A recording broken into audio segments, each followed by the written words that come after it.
out the signals for the Baltimore Colts. Unitas gives to Amici. The Colts are the world champions. Amici scores. It's amazing, sensational, dramatic, heart-rending, exciting, thrilling finish in the history of college football. California won the big game. 5 seconds left in the game. You believe in miracles? Yes! Unbelievable. This is Phil Steele. This is Mike Burnham. This is Wes Durham. This is Mike Ashley. Hi, this is Chuck Foreman, number 44 of the Minnesota Vikings. Woo, mercy, this is handsome Jimmy Vine, the Boogie Woogie Man. This is Coach Fry with Virginia Tech Football, and you are listening to Big Dog Sports Talk. Are you ready to rock? Are you ready to roll? Okay, let's do it. You're in the doghouse with Rick Watson on Big Dog Sports Talk, presented by Pulaski County Sports and Entertainment.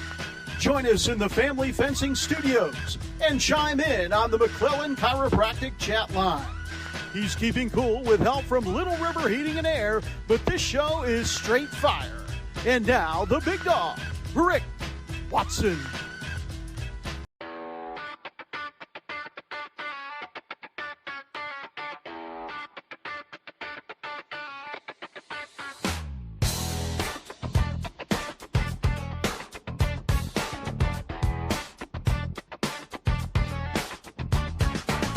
Rick Watson's got the mic, he's the big dog king. Cover sports so sharp, it's a New River thing. Virginia Tech fire, rapid pride too. Every stat, every play, he's bringing it to you. He's got that voice, deep as a valley, breaking it down, no dilly, no dally. Big dog sports talk, feel the bark.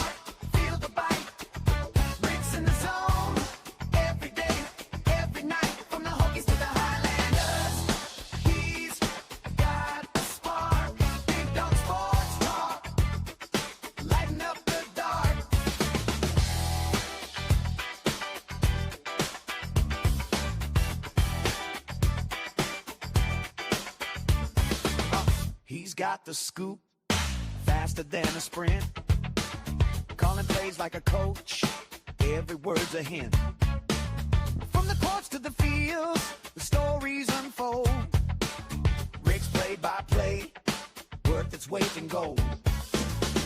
With a laugh and a growl, he'll pull you in. Big Dog's podcast, let the games begin. Big Dog Sports Talk, feel the bark, feel the bite. Every day, every night, from the Hokies to the Highlanders, he's got the spark. Big Dog Sports Talk, lighten up the dark.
Tuesday here on the program. Welcome, EDST.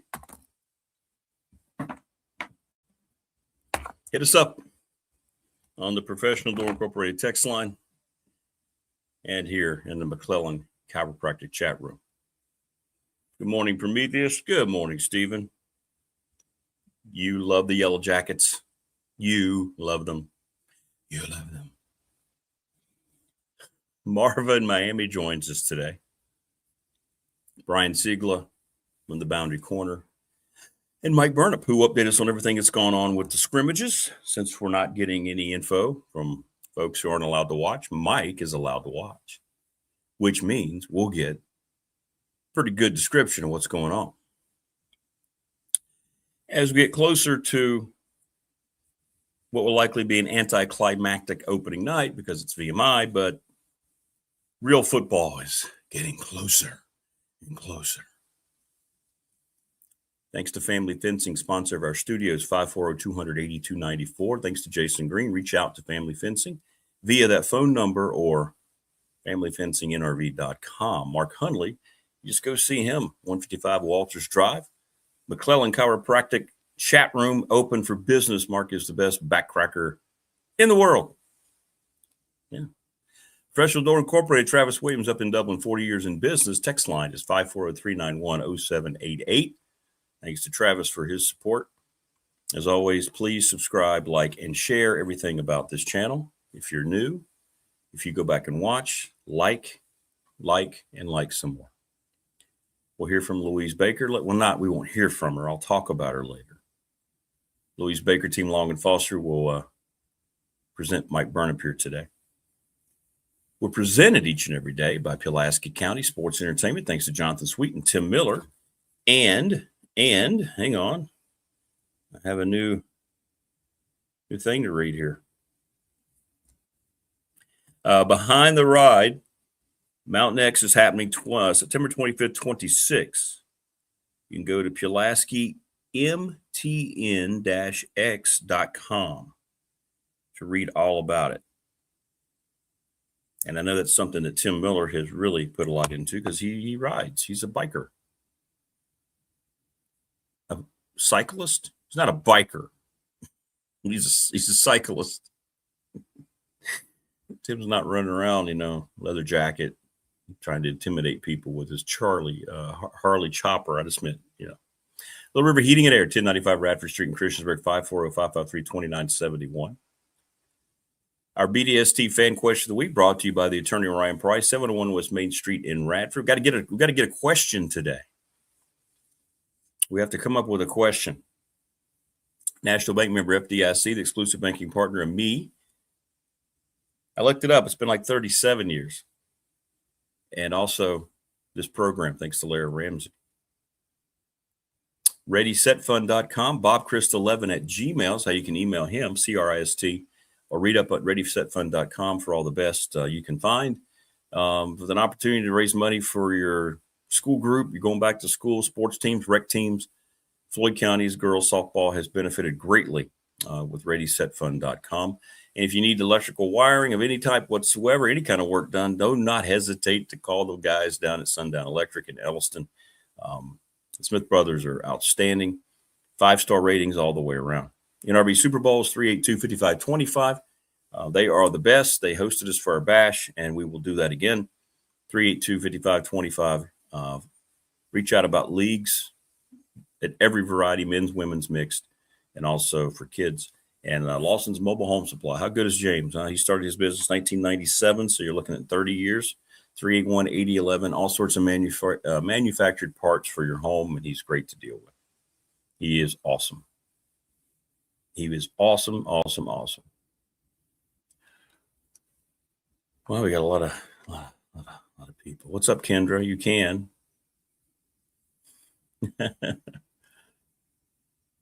You can talk to us all the time. I don't know what 6'7". Isn't 6'7" just some silly, stupid little thing that no longer is a thing, Joshy?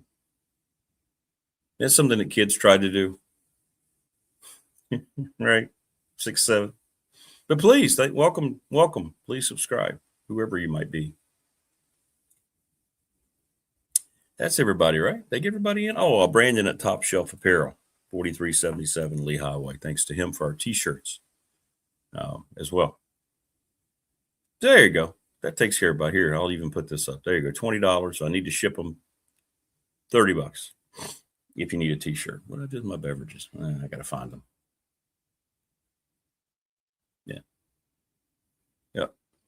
Yep. All right.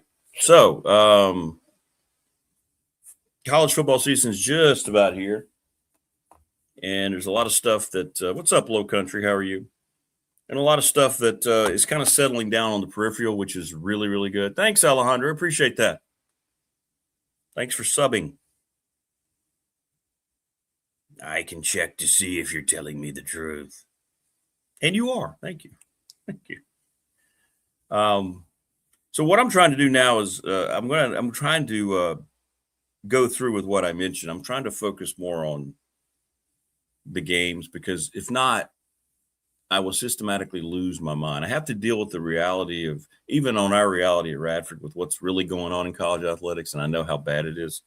So I'm trying to focus on getting ready for games being played, personnel updates, things of that nature, until something breaks. I mean, the way I'm looking at it now, everything's hung up in court. The 5-year rule hung up in court. All right, the Protect Sports Act, whatever the hell it's called, hung up in court. It's likely not going to happen. So let's just try to,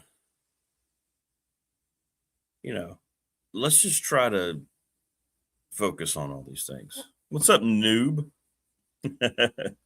Noob to Legend TV. Welcome. Please subscribe. So that's what I'm trying to do. Because the start of football season should be a happy time, because it's our pastime.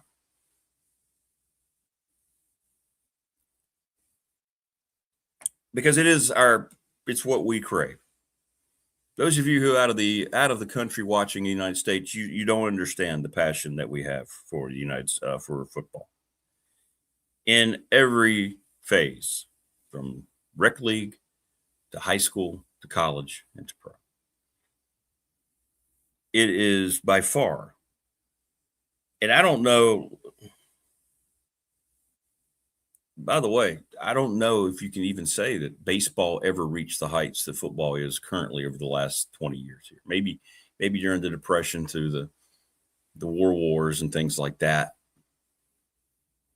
But it would be very interesting to kind of, I guess it's impossible to compare, but I know baseball was the fervor of the world. But football is what we all about. What's up, Isaac? It's good afternoon to you. It's good morning from us. Welcome. Please subscribe. The AP poll came out. Top 2 teams are from the Big Ten. Notre Dame's at 4. That's Ohio State, Oregon, Georgia, Notre Dame, Texas. Indiana's at 6. Miami shows up at 7. So they've been unanimously now picked as a top 10 team. And looking at this, unless I'm missing someone, which is quite possible, the only other 2 ACC teams that I see are SMU at 19, getting a lot of love, and Louisville at 24. No Clemson. How about that? No Dabo in the top 25. Not that I disagree with it.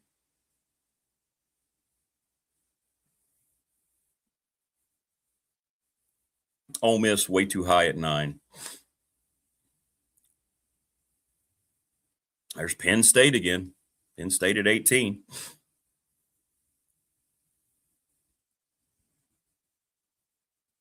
But all the rest of it, Texas Tech still getting, I think, way too much love, unless they had a quarterback that we don't know about at number 12. Then again, they bought great players at other positions. I got to hang on.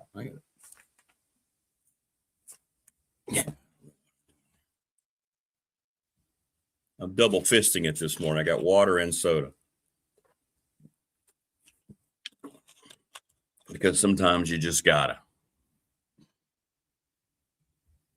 But not a lot of differences, by the way. Not a lot of differences from the coaches poll.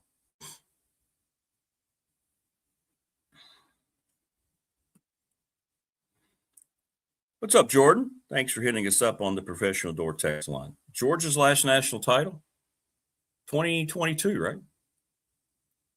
2022? Big Ten's won the last 3. You can check me on that. I think that's correct. I might be incorrect. Interesting that the most top 25 opponents this year, Arkansas, Texas, and Kentucky, 7 apiece. How about that? So if the Longhorns make it to the title game, they're going to earn it. Oklahoma, Michigan, Mississippi State, Ole Miss, Ohio State, Texas A&M each have 6 games against top 25 opponents.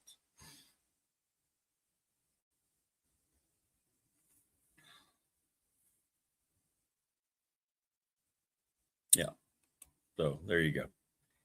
And it's just more little tidbits as we get closer and closer and closer. Where are we now? We're at August what is today, the 18th? You'll have the foundation games this weekend in high school football. Regular season starts the 28th. And week 0, and then week 1 of the regular season will hit. Hope Morris is doing okay. Thanks, everybody. I got a lot of messages. Thanks for all the well wishes about the passing of the Mick. Appreciate that. Meant a lot. It never stopped all day on the professional door text line. And people were DMing me. Thank you. Thank you. It's a tough day yesterday coming on after that news, but we do what we do. We do what we do. What's up, Malcolm? On the text line. What's the first Super Bowl you remember watching? Wow, Malcolm, you're a lot younger than me. First Super Bowl he remembers watching was the 49ers beating up on my Broncos. Thanks for that, Malcolm. Appreciate that. So you're talking the 89 season and the 1990 January Super Bowl. First Super Bowl I remember watching. Well, that's easy. I remember it vividly. Super Bowl 10. The Bicentennial Super Bowl, because that brought about my father's favorite team and my mother's favorite team. It was the Steelers and Cowboys, the Bicentennial Super Bowl in Miami. 21-17, I believe, was the final score. And that was the Lynn Swann catch game. The one out of the end zone, Terry Bradshaw, the juggle at midfield. But then the catch that he made on the sideline, I believe Herb Washington was the defender. He looked like a ballerina where he got both feet down. It kept the drive alive. I think it was a big third down play. That was the first Super Bowl that I remember, that I can vividly remember, Super Bowl 10.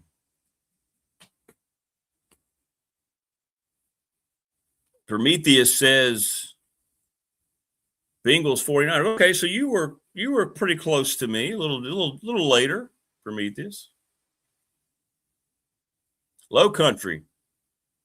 Oh wow, you're a lot younger than me, Low Country. First I remember was watching Rich Gannon and the Raiders versus the Bucks. Oh man, yeah, the revenge game for John Gruden.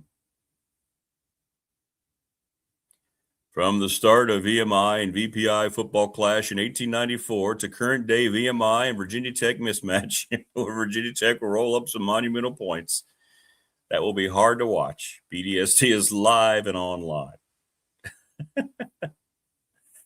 Rita says these early rankings are for TV purposes mainly. I'm starting to believe that too. It's just propaganda. Nobody takes any time on it. Hype. I'm with you. What's up, Tebow? Eagles versus Oakland. Ron Jaworski. You know what? That's going to be our attorney. What's up, Isabella? Hola. Ooh, Isabella. That'll be our attorney Ryan Pry, BDST fan question of the week. What was the best Super Bowl? The best Super Bowl you can remember. Bum, bum, bum. That's our question. See how things just kind of fall into our lap because I got one nice text from Malcolm.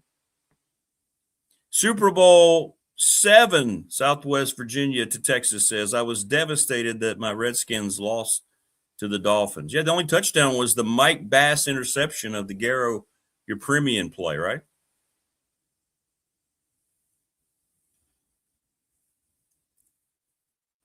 Other than that, Redskins played them off their feet. Yeah. Morris DeMick passed away, who was a great guest host, good friend of mine. He was a pastor here locally. His service is here locally on Friday. I'm going to try to make it over and give my respects to his wife, Peggy, on Friday. Great guy. He hosted. He was a true New Yorker, grew up in Brooklyn, dealt with the mafia, worked for some scrupulous fellows when he was young. He was a leg breaker. Stuff he's told me, stuff that he told me, not that I'm making up. It's real. It's not just a movie portrayal. It's real. Turned his life around, became a pastor, and was just a big-time Yankees fan. Huge baseball fan, and a great guy, and did a great job here on the show. And he will be missed. He will be missed.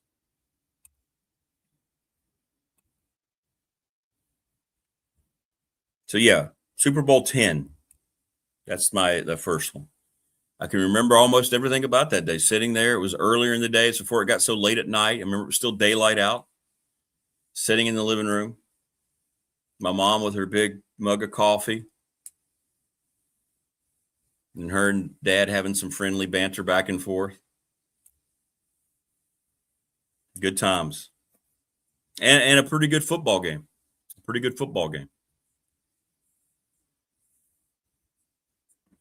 Remember when Jack Lambert, when Cliff Harris was, Roy Jarrella, I believe, was the Steelers kicker, number 10. And he missed a field goal, and Cliff Harris, who was kind of an ass, went over and was like being sarcastic and patting him on the head. And Jack Lambert grabbed Cliff Harris and just slung him to the turf there at the Orange Bowl. And just got down in his face.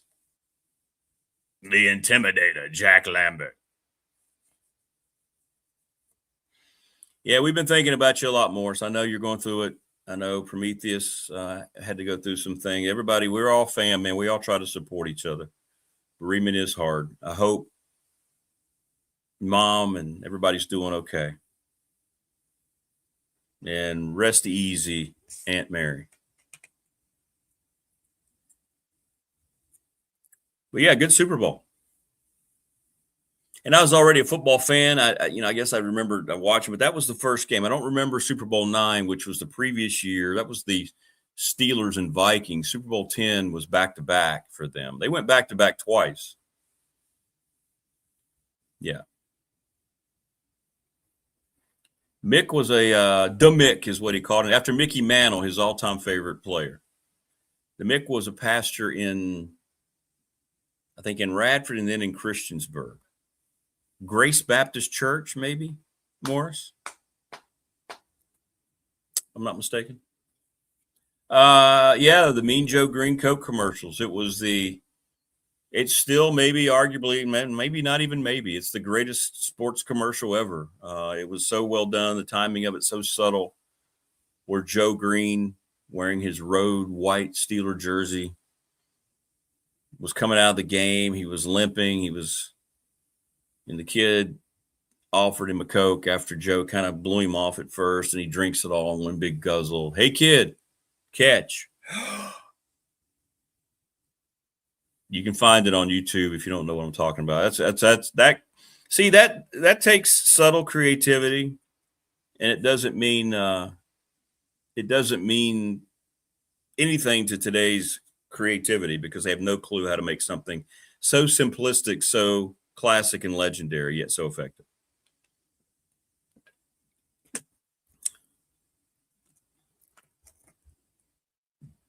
Yeah, he was a good dude. I'm going to show you here. If you missed it yesterday,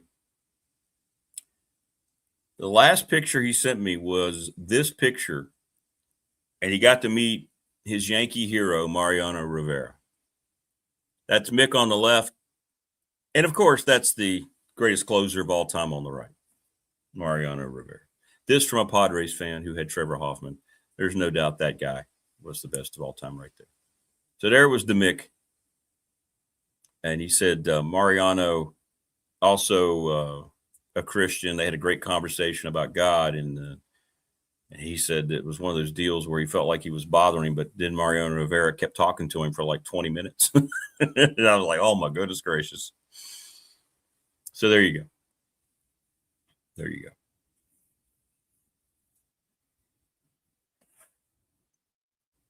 Yep. The Super Bowl. And it wasn't then what it is now. Obviously, it was building. It was the culmination. Black Sunday was a movie they made after that Super Bowl where they had terrorists trying to do something to a blimp, if I'm not mistaken. Where's Wayne? Wayne's my pop culture movie reference checker.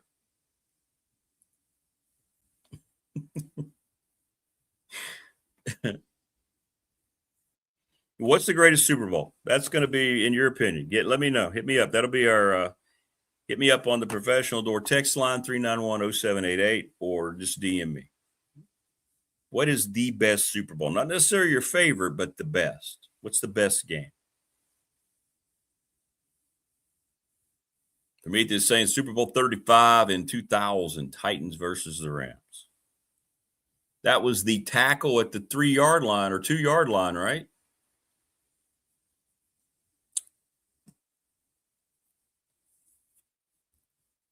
And I think a lot of times people will say it was a great game because of one play. Which game was the best?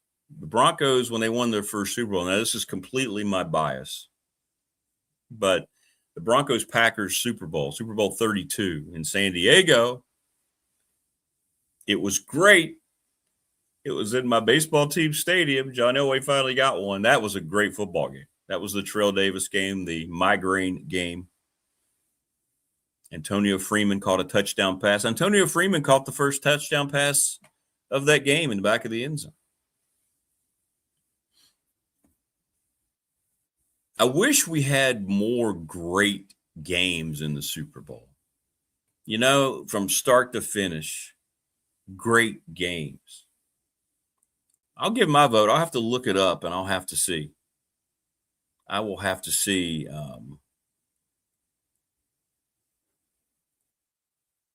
what is there and kind of get my own memory unclogged a little bit about the Super Bowls. Like, to be honest, are you guys like this as well? Like, the more modern Super Bowls, I don't remember them as well. It's become such a mega thing.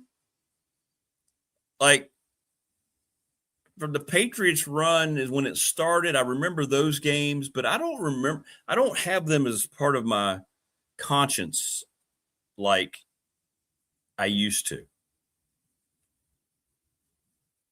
Like you remember all the games growing up. You can almost remember every play of every big game. Jackie Smith, the second time the Cowboys played the Steelers. Ferragamo missing a wide open Billy Waddy the next year, 1980. And the Rams, heavy underdogs, really should have won that football game. I remember, obviously, the 2 Bronco wins. As Prometheus mentioned, I remember the Titans-Rams. You remember the Vinatieri field goal. Remember the comeback, 28-3. Arizona-Pittsburgh, that's right. That was a good football game, wasn't it? The catch in the back of the end zone.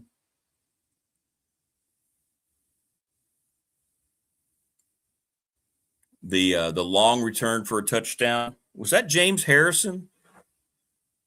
That was a good game. That's a good call. Arizona-Pittsburgh, Matthew.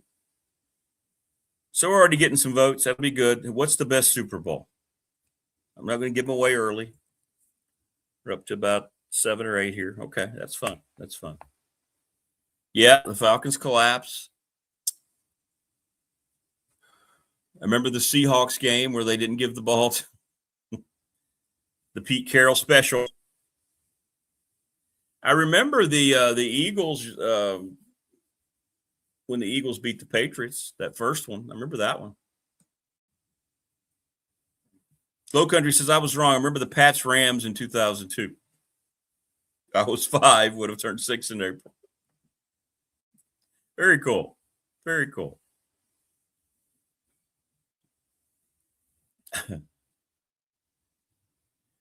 Tebow says, think about it for a minute. Just how many guys Frank Beamer developed into NFL players. I looked the other day, and it's a hell of a list. Yeah, that whole staff. No, developed is the right word. It doesn't get stated enough about what a great developmental staff Coach Beamer had. And obviously you can mention Coach Foster and Coach Steinspring, but Billy Height, Coach Height, Charlie Wiles. When Kevin Rogers got there as the quarterback's coach, Kevin Rogers is a great guy. I need to try to find Kevin Rogers again. He used to come on the show all the time, the first radio show. I mean, they had some dudes that knew how to develop. 100%. Talked about, the walk-ons that made it big, or guys who weren't recruited very heavily that they turned into really good players.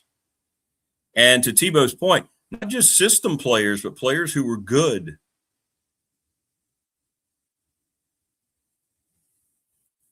To make it to the next level. Yeah, Ricky Bussell. He went to coach the Louisiana Raging Cajuns for a while. Wayne says Browns versus Colts 1964. Oh, you said the Super Bowl. Dang. 87 Super Bowl, the Browns versus the Giants. Oh, yeah, Denver cheated. How did Denver cheat? Denver didn't cheat. They just kicked the field goal that was clearly good. I mean, it was in your stadium. If anybody was going to get credit for cheating, it would have been the Browns, not the visiting Broncos. Ooh, that's a good one, Prometheus. Ooh. Yeah. Tyree with the helmet catch. David Tyree, right?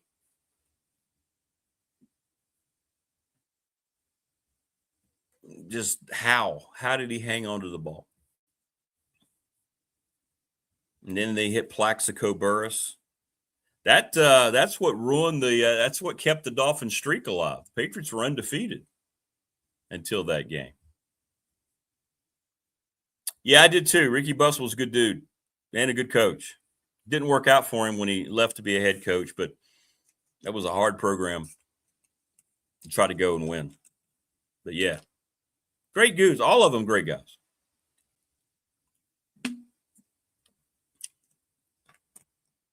And this isn't any kind of derogatory comment about the new coaches, but it was a different time then. You had such easier access to those guys, and they were willing to talk because they appreciated people wanting to talk to them, and they took a lot of pride in their players and building a program. It was a lot of good stuff, man, with that group.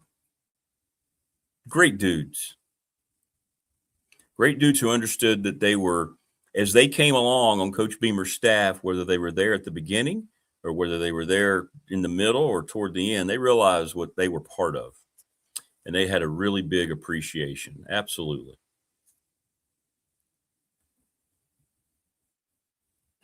Chivo says, I had no idea the Browns even made the playoffs. Yeah, they did 3 times, and they lost all 3 times to my beloved Broncos.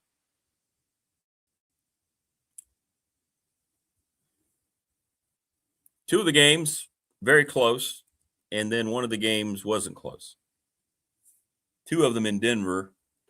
The third one that wasn't close was the one that the Broncos won, and then the 49ers decided just to beat them like they Yes, Marvy, you have the link. I will let her know. Okay, so this has been a good question. We've already got about a dozen or so answers for the best Super Bowl. Okay, good. That's our Attorney Ryan Pry question. That's right. The second game, that was Sam Weish, who was a disciple of Bill Walsh, and without just Joe Montana being Joe Montana, the Bengals That second game especially, they had a chance to win that football game. Should have won that football game. There was a coach named Dalmatian, I remember. Dude had a reputation that he would develop your ass whether you liked it or not. We should try to get him on the show, that Dalmatian guy. I've heard good stuff about him. Yeah, the Biner fumble, and then the third time Denver just beat the hell out of the Browns. But yeah, the other two was the overtime game, the drive, when those horrible Cleveland fans were throwing milk bones on the Broncos players. The dog pound. And then the Ernest Biner fumble that would have sent the game into overtime. That wasn't the game-winning touchdown, but that would have sent the game into overtime. Bernie Kosar had a great game that day in Denver. Yep.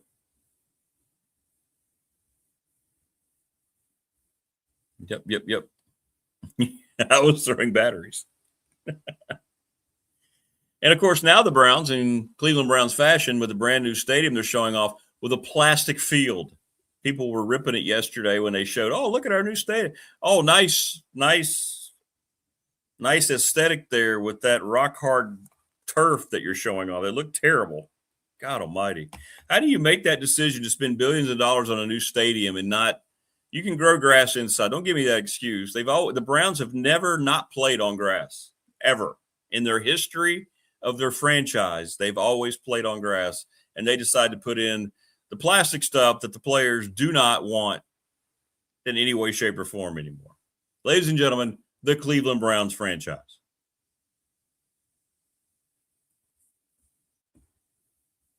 More says, I heard Elmo was like a tornado. Yep. Is this Belichick's last year in Chapel Hill? It very well could be, Tebow. It very well could be. Either by choice or he may not have a choice. People forget how good Montana was. Exactly. Well, we don't. We know here on this program. But Joe Montana was the GOAT. Brady and Montana had a similar type of game, great accuracy in the cerebral part of the game. Brady was bigger, stronger arm. But Joe Montana is still, by a lot of people's measures, is the greatest quarterback ever. People kind of forget. They get caught up in the moment of newness, and they forget about the legacy of some of those folks. Terry Bradshaw, a very underrated quarterback, had those great defenses. And I will still say this, the Steelers won 4 Super Bowls. They didn't dominate any of them. They barely won all 4 of them, even with that great defense. Think about that for a second. Now, they beat the Vikings in Super Bowl 9 because the Vikings were just miserable. We mentioned the Cowboys game. The bicentennial Super Bowl was 21-17. I believe the second one was 35-31 Cowboys. Jackie Smith. Vern Lundquist, by the way, you remember him from college football and calling the Masters on CBS. He was the play-by-play voice for the Cowboys. Oh, he's got to be the sickest man in America. And then the Rams game where they were heavy favorites. And Vince Ferragamo had a chance to beat them late, and Billy Waddy's 10-yard. If you ever watch it, the John Facenda calling making the great voiceover for those Super Bowls. I think the last one he did was Redskins and Raiders, and then he got ill. But Billy Waddy is running like this with his arms up, and Ferragamo locked in over the middle and threw it right to Jack Lambert.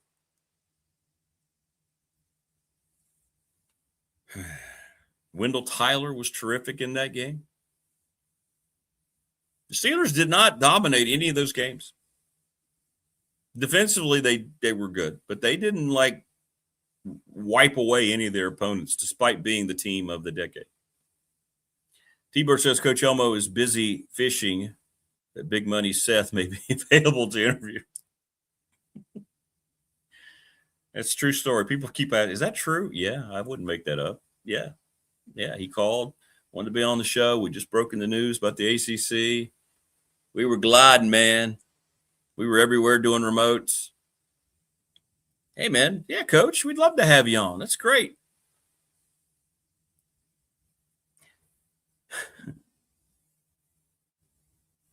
Oh, okay. Well, let me get you with my guy. It'll be $500. $500 a week. Oh, well, you see, yeah, we don't have that kind of budget here. You can't make up the pomposity of that whole episode with him. Guy's just a toolbox amongst toolboxes, that guy. If I had to pick a quarterback to win one big game for me, I'd pick Montana every time. Yeah, you wouldn't necessarily be wrong. I think John Elway was he had better physical skills than Joe Montana, and he had really crappy receivers. You're right about that, Prometheus. At the time John Elway came out of Stanford, he was looked at as being maybe the greatest physical specimen of quarterback ever. And there's a lot of people that still feel that way. But the organization never paired him up with a guy. Well, they never had anybody smart like Bill Walsh, who said, we're going to take Jerry Rice.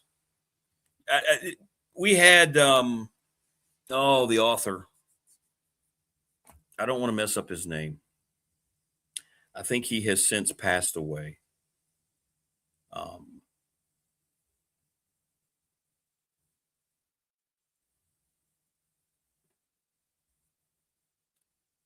And he was telling the story about Bill Walsh and his genius.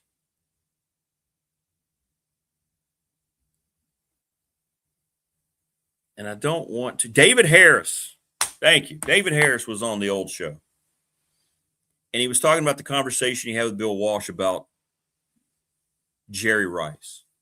And at the time, you're at the combine. He didn't run very well out of Mississippi State, played against bad competition. He heard it all, right? Teams, he goes, no one's going to take Jerry Rice. We are. He said he told this to his room. We're going to take him. I know a lot of you don't want to take him. A lot of you think he doesn't have the transferable skills at this level.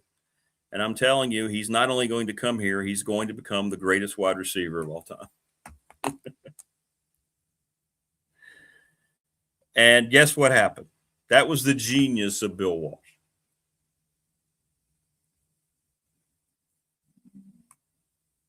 Dave Harris told me that story when he was on the old radio show. Tebow says, I'd like to get on Dallas fans about being irrelevant for years, but Pittsburgh is in the same boat. Correct. Much like Notre Dame football. There she is, Marva in Miami. Hey, how are things going? How's the allergies? A little bit better. How's the lizard? How is he? How's our guy? How's our Tagu? I have not seen the lizard. So I don't know what's going on. Really? Ooh. I don't know if a neighbor finally called Fish and Wildlife or just been missing him or just moved on. I don't know. A little disappointed. Yeah, sorry, no reports. I wanted a Tagu update. I know. Wow. Yeah, watch this and I'll see him this afternoon. Or her. Yeah, whatever. Did you have a favorite NFL team growing up? Have I asked you that question? We're just talking about Super Bowls. I got a question. It kind of turned into something. Yeah, when I was a kid, and I don't know exactly how this came about because it wasn't from my family, and it continued on for a very long time, but I was a very big Steelers fan. I enjoyed watching Steelers when I was a kid, and because remember at this time, North Carolina did not have a team. This was before the Panthers came on. Gosh, I don't remember exactly how old I was when the Panthers came on, but was it when I was like that very, very young and impressionable? And of course, I did, jump on board with the Panthers and Jake Delhomme, but not when I was like really young. They didn't have them. They were not there yet. Didn't exist. Makes sense. The Steelers were a lot of folks' adapted team. Wayne says, don't worry about the lizard. He's just in your closet hiding, trying on your clothes. No big deal. Wayne. Oh, Wayne. What we doing? That's going to happen. You're playing this off. Yeah, it's going to happen. You're going to walk around one day. You're going to hear a noise. You're going to open a door, and he's going to be there. That's what's going to happen. Well, I mean, there's a bit of conflict in the house. Like my husband wants to call whenever we say, call the number, please. Just get the Fish and Wildlife people out there to get him. And I'm like, no, that's mean. Let's not do that. So it's a bit of a conflict. But yeah, if that would never happen, Rick. But if it did, I would call him immediately. But again, Okay. it's never going to happen. So it's going to take him being inside your home before Yeah. you'll call Or and if listen he to was your like got close to me, like if he was in the front and he got close to me or something. But just a couple times we've seen him. It's been in the back, whatever. Comes under the fence. Okay. Doesn't seem to bother anyone. So All right. We'll see. But yeah, if he got too close, I would immediately call. Okay. Okay.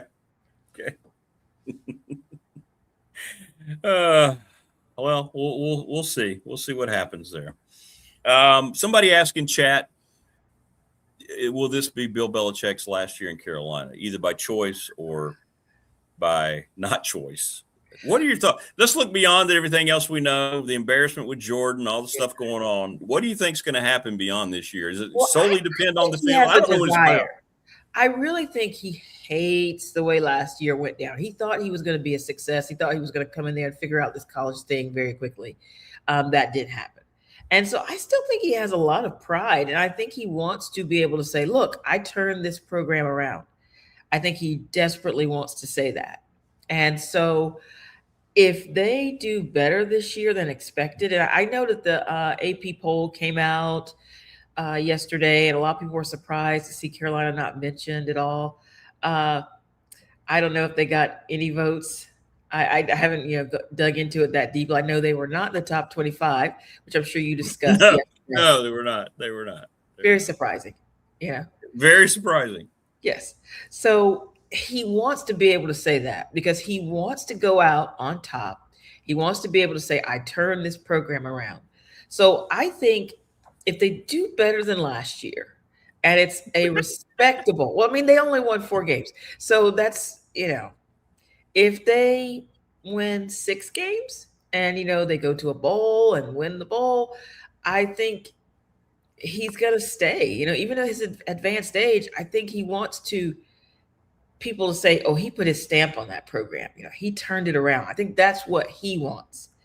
But if Carolina has another 4 or 5 win season, no one's going to want him back, I don't think. So in that case, I don't think he will have a choice. Maybe they'll be nice and allow him to say he is retiring to spend more time with his family. That's what we love to say.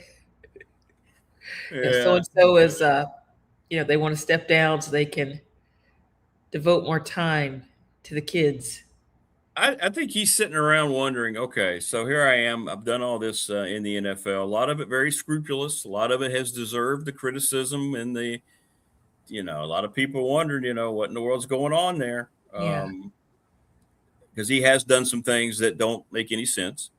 But yet he didn't make it first ballot of the Hall of Fame. And I think he got a sense of what people think of him, right? Let's just be honest. That's the way that works. Yeah. I think people were definitely very critical of that. Yeah, because it's performance and it's also its personality too. I mean, it's supposed to be just about the performance, but how people feel about you, like do people think you're a nice guy? It matters in the voting. I mean, don't you think? It does. It matters. It does, but I think. And then the scandals that didn't help, even though he had the wins.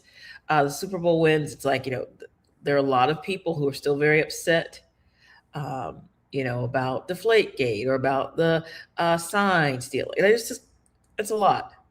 It is a lot. And then when you have combine that with the personality that's kind of rough, I'll say, it makes it, you don't make the first ballot, right? Correct. But he's not going to make any ballot in college, right? Rick, if he turns this thing around, if Carolina becomes the new Indiana, who knows? Right? Well, let's go through the schedule. You want to? Oh, my goodness, Rick. Do we have to go through the schedule? I think we have to go through the schedule. It's a little tough. All right, so they're going to play TCU in Ireland on the 29th. They got beat last year 48-14 by this team. I had forgotten that. 48-14. Well, I did too, I just saw the score. That was down in Chapel Hill, by the way. Yeah, that was a blip, Rick. Did you know that North Carolina's 0-8 all time versus the Big 12, and they gave up 543 yards to TCU last year? I didn't know that, Rick. Where are you getting this information? Yeah, I'm reading right here. See, Phil's never wrong. That could be a misprint. Anything. All right, so you're 0-1. You take a week off. Got to recover. I mean, you don't know though, Rick, when you're playing outside of the country, when you have all that travel factored in and all that kind of stuff, you don't know what might happen. What's the spread on that game? Rick, I don't do the gambling. I have no idea what it is. Okay. But yeah, I let's not say that's an automatic loss, Rick. Let's say that's a challenging start to the season to see where the team is. Okay. East Tennessee State. Woo. I think you'll probably knock off the Bucks pretty easily, right? So it could be 2-0. We'll go 1-1. Okay. We'll go 1-1. I'll take that. At Clemson on the 19th, you last beat them in 2010. You haven't won on the road in Death Valley since 2001. Wow. Okay. So that means they're due for a win. 1-2. Then you host Notre Dame, which you have been downplaying. You don't think very much of them this year, right? So, well, no, I think their defense is going to be outstanding. The Tar Heels are 2-21 all time against Notre Dame. Boy, these numbers are really great that we're going over. I'm going to go 1-3. What's your record? We'll go my record, your record. Rick, I mean, think about it. Look at, again, you have to go back. You have to look at last season. You have to look at what Indiana did. They didn't have a history, football greatness. Yeah. Right? They probably had really bad records. They were really good the year before, though. They made the playoffs. Yeah, I mean, but, you have to start somewhere, Rick. The comeback has to begin somewhere. And True. I mean, I'm sure that Marcus Freeman is concerned, Yeah, he probably is. Not. All right. Then you go to Pitt the next week. Okay. On October the 10th. I think we may have a better record against Pitt. They do. You lead the all-time series 12-6. See? I think you lose. I think you lose that game too. Wait a minute. So I'm seeing surprise win against TCU. Then I'm going 1-4. East Tennessee State. I mean, maybe Carolina loses against Clemson or Notre Dame. One of those, maybe. Yeah, I got you 1-4 at that point. At Duke, here we go. The big rivalry game. What do we got there? Carolina should be. I know Carolina hasn't been doing as well against Duke. But I mean, I'm expecting a big win on the road. I think you're losing that one too. I mean, it's on the road. It's a rivalry game. It doesn't mean anything, Rick. On the road, it's right. It doesn't involve travel. It's right down the road. 10 miles away, isn't it? Yeah, it's no big deal. Okay. I'm sorry. Didn't you host Syracuse? I'll give you that one. Okay. I mean, I'm saying right now, possible losses against either Clemson or Notre Dame. Possible losses? Okay. Yes, possible close losses. Those are going to be tough games. So. I'm going to give you Syracuse. I'll give you Syracuse. Mm-hmm. So you're 2-5. And on my birthday, I'll be on an airplane to California, unfortunately. Halloween. Miami. 2-6. We won't even, there's no point in even, but the Heels have won 5 in a row in the series. How about that? See? Make it 6. So 5 in a row in the series. 2-6 is for that me. One I can't remember. Is that one in Miami or is that one in? No, it's in Chapel Hill. Okay. Yeah. I'm going to put that one down as a win. Again. At Connecticut. It's cold up there. You better not sleep on Connecticut in November.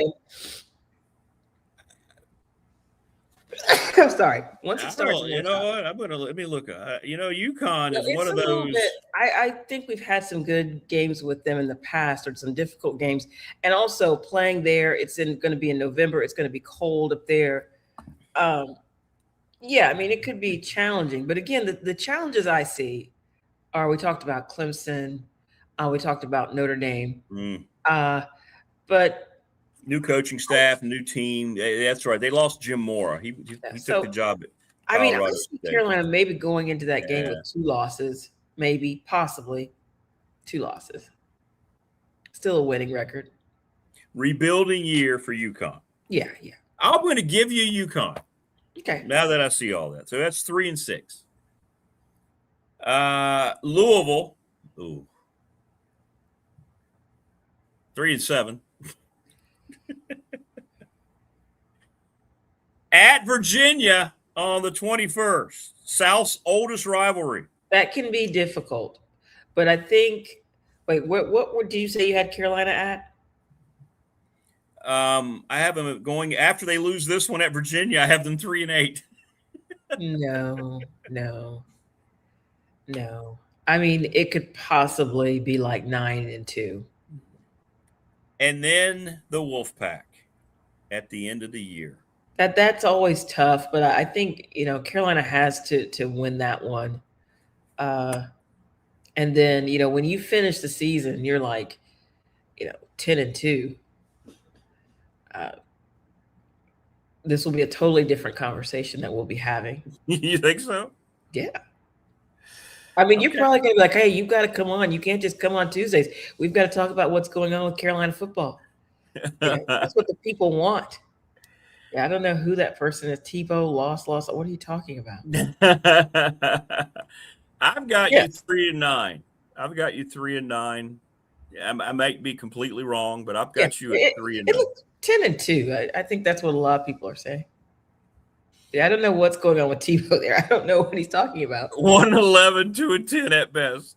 That's not what I'm hearing. That's why I was so shocked they didn't make the poll. But I mean, who cares about the poll? I care about the postseason poll.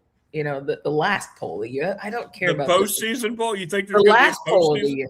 Yeah, nobody cares about this one. They always get things wrong. Brian Oliver says you're a bigger dreamer than Hokie fans. Come on, this is the year. This is the year for the big comeback. I mean, that's what what do they say? The setback, or it sets you up for the comeback, right? Mm-hmm. Yeah, that's what the coaches say. Watch her. Yeah. Yes, the ceiling is the roof. Thank you, Wayne. Wayne gets it. Okay. Yeah, we'll be talking about all these wins. We'll be talking about the surprises. We'll be talking about TCU being stunned in Ireland. Well, who knows? I mean, what's going to happen to Dabo if Carolina goes down there and wins? Clemson fan will be irate. That's an interesting question. He's not ranked in the AP poll. Yeah. Dabo, this could be it for him, one way or the other. I could see that.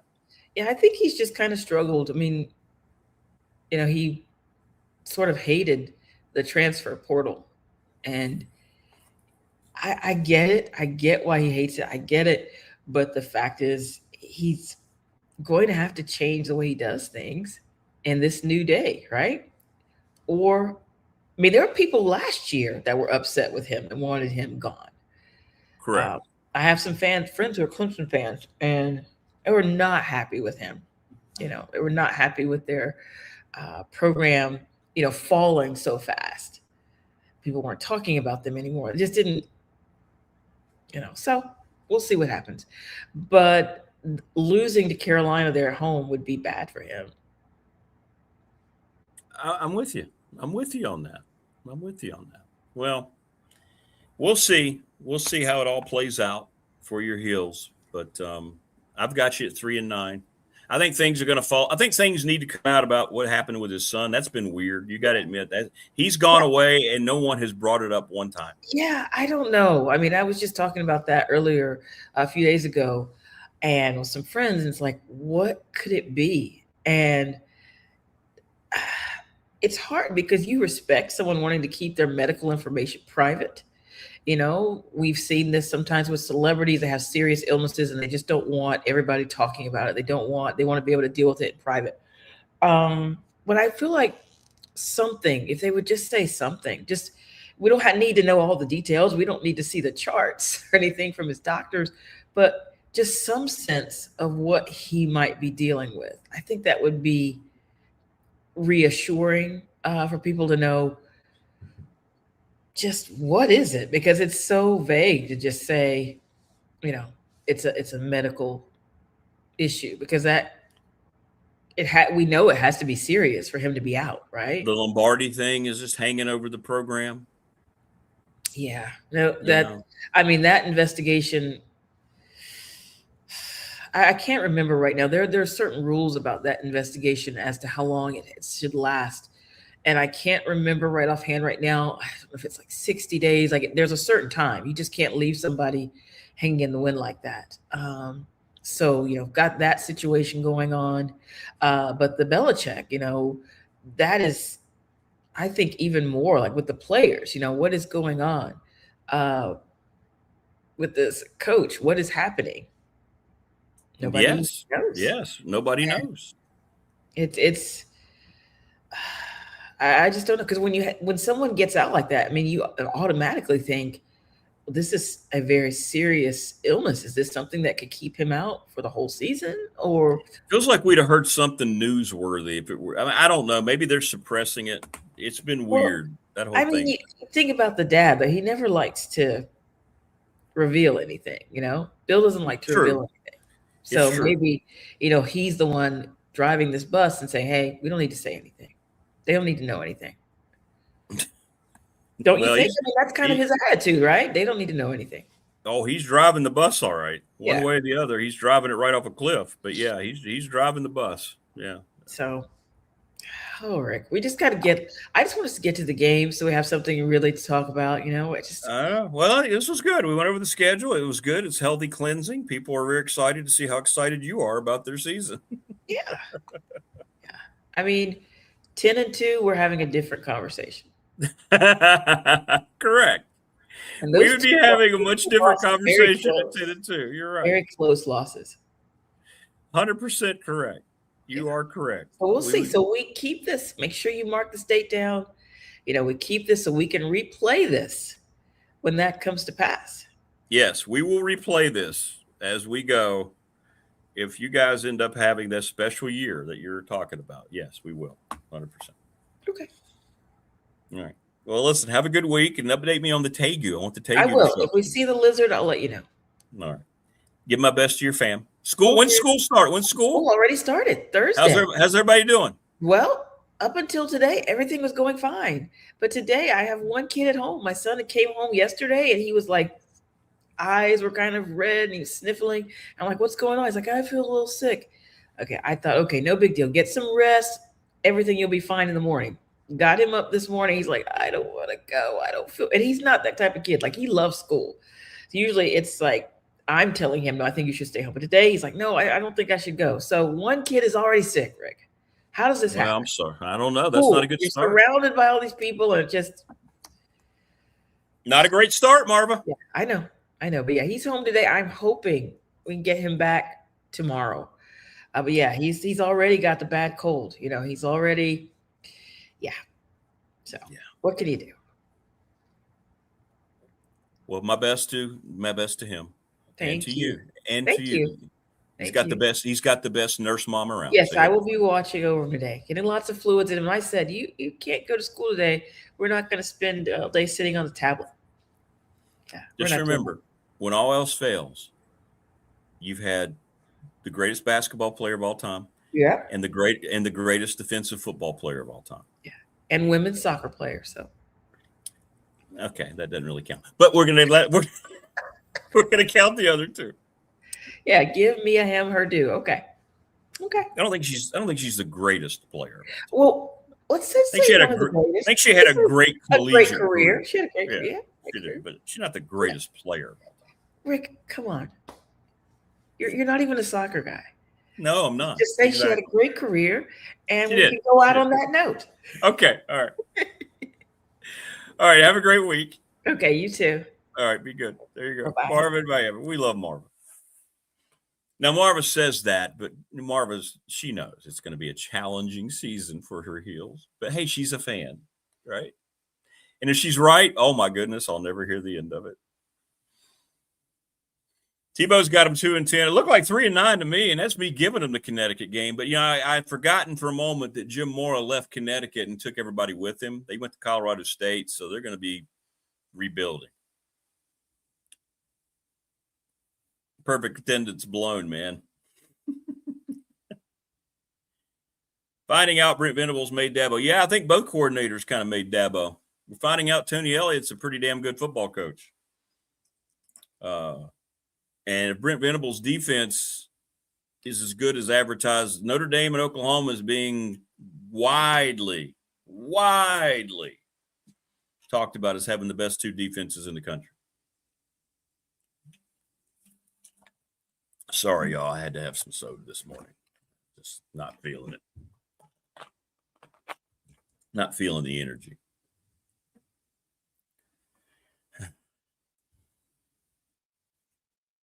Low Country says we could see UNC, Clemson, and FSU with head coaching openings.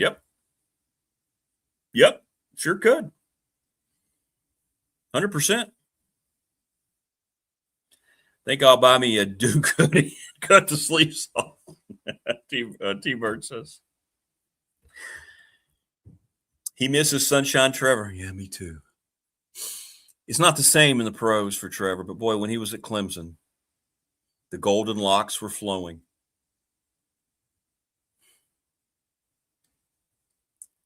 He was an outstanding collegiate quarterback. He feels like he's finally turned the corner in the NFL. It took him a long time, but boy, he was an outstanding college quarterback. It really was. I think that powder blue plays Jedi mind tricks on Carolina football. It's a soft color. I think what plays mind tricks on Carolina football is the guy who's running the program. I don't really appreciate all this conversation about the negativity around. We don't think about that. It's on to Ireland. Go ahead, don't believe in us. No, we're not going to answer any questions about the constant controversies that keep rolling around here. I'm not going to mention Mike Lombardi. I'm not going to talk about my son. Leave me alone about Jordan's cheerleading competitions, okay? We're here to win football games, and that's what we're going to do here in 2026. Don't ask me any questions about not being elected to the Pro Football Hall of Fame on the first ballot, okay? I think it pretty much speaks volumes.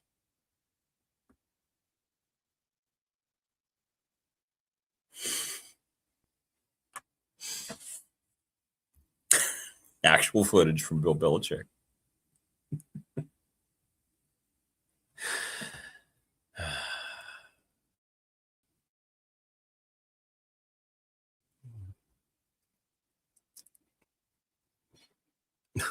Brian Siegel from the Boundary Corner joins us next. We'll see what those guys got into last week. Bunch of hellions.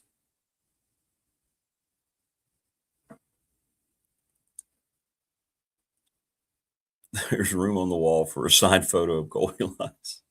True, I could get, in his Clemson helmet, like maybe when he would take his helmet off and shake his hair. Yeah.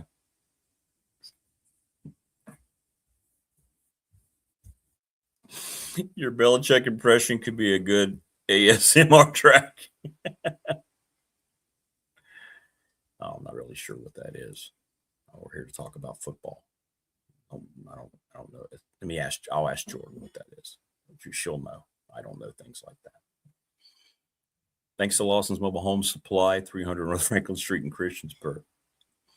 James at 381-8011. The NRB Super Bowl 382-5525 leagues are forming. Men's, women's, mixed, and kids leagues. If you need an electrical issue with your home, your business, call Sundown Electric down in Elliston. The Smith Brothers, outstanding. ReadySetFund.com is a series of text messages, and your organization, your athletic team, whatever it might be, can raise money. Reach out to Bob Christ 11 at Gmail. Professional Door Incorporated, 40 years in business. 540-674-0008. And they're the sponsor of our text line. which is very popular. National Bank member FDIC, the exclusive banking partner of this program and YouTube, and they will continue to be so.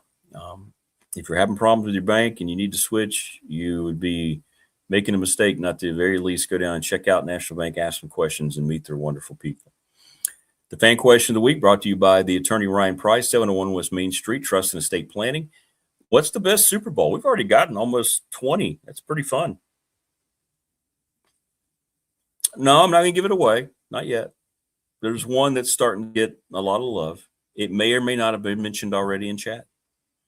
Little River Heating and Air, 1095 Radford Street in Christiansburg. Thanks to Charles Lee, the blue and black truck, getting it done. We're presented each and every day by Pulaski County Sports and Entertainment. Thanks to Jonathan Sweet and Tim Miller. They are the absolute best. And don't forget about the BMX race we talked about a little while ago. We're going to get, as we get closer and closer, get Tim on here and talk about that more. Mark Hunley, McClellan Chiropractic, 155 Walters Drive. He can crack a back, that guy. And Family Fencing Studios. Get a free quote, 540-200-8294 here in Ryder. Family Fencing, sponsor of our studios. Right over the Denver plate. Now, I've already got the Gradishar jersey, Wayne, and pretending like I don't know you mean to cover up the Denver plate. I'll eat a whole box of Lucky Charms if you. But Tebow, that's not really torture. Hell, I could do that any Saturday morning. If you haven't eaten cereal in a long time, and you got a hankering, and you just all of a sudden, you know what? I'm going to eat some cereal today. What's the cereal? That might be a good trivia question. What's the one cereal you couldn't stop? Mine's easy.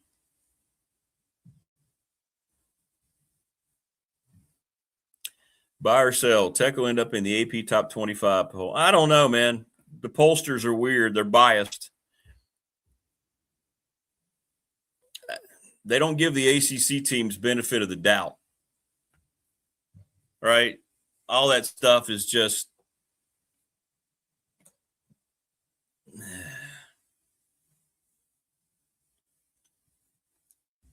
yeah. I would say sell just because, unless Tech has a really good year, just because I don't trust any of the voters. Fruity Pebbles for the win. Yeah, I mean, yeah. I could see that. Wayne's going with Super Bowl 25, Giants. Yeah, the Whitney Houston anthem. Wide right.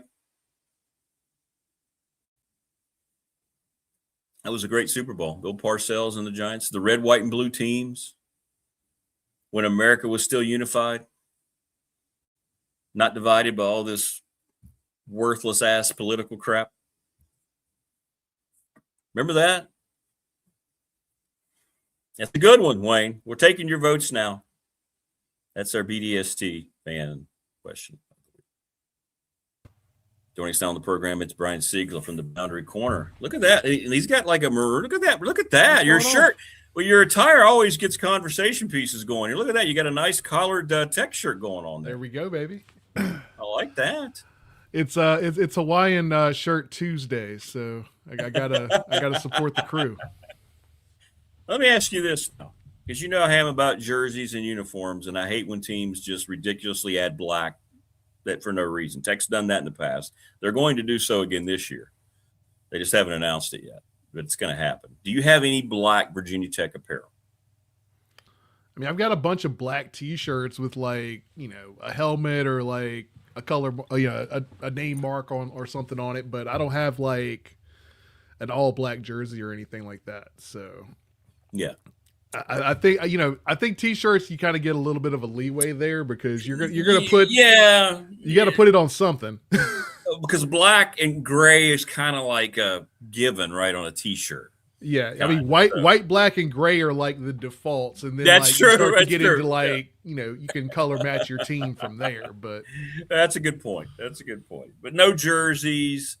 No hats or anything like that. Because when I used to do the tailgate show over there, and black was I never saw any Tech fans at tailgates wearing anything black. They always had maroon or orange on.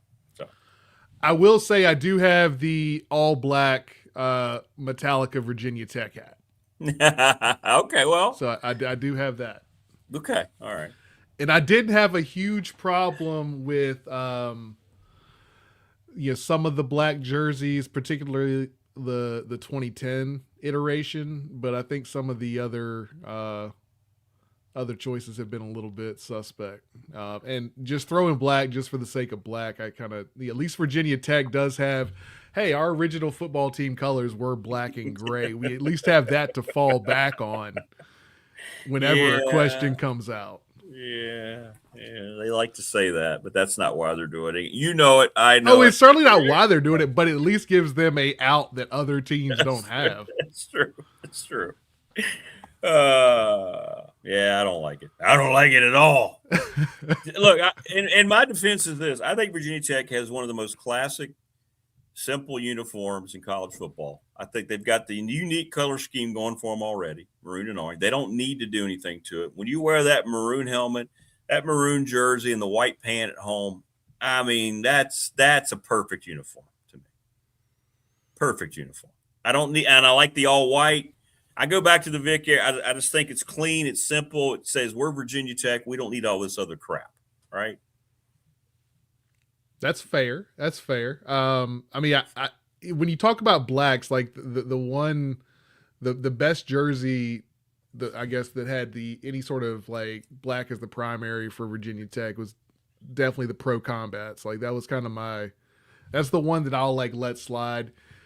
You kind of had a good amount of maroon and orange still kind of in the uniform itself. So, that one I can do. What are your thoughts on the Hokie Stone jerseys? I know they kind of made a reappearance. I hate them. I think they were the most hideous things I've ever seen. That and the helmet. That just no. Nothing is as bad as the. What's the worst one? The maroon and orange camo on the sleeves. And is that the worst one ever? That's the worst one. Yeah. What's your worst helmet? You get a lot of differing opinions about the worst helmet. The turkey tracks one? Was it the one with the turkey tracks? I've heard people say that. That might be it. Yeah. that might be the worst one.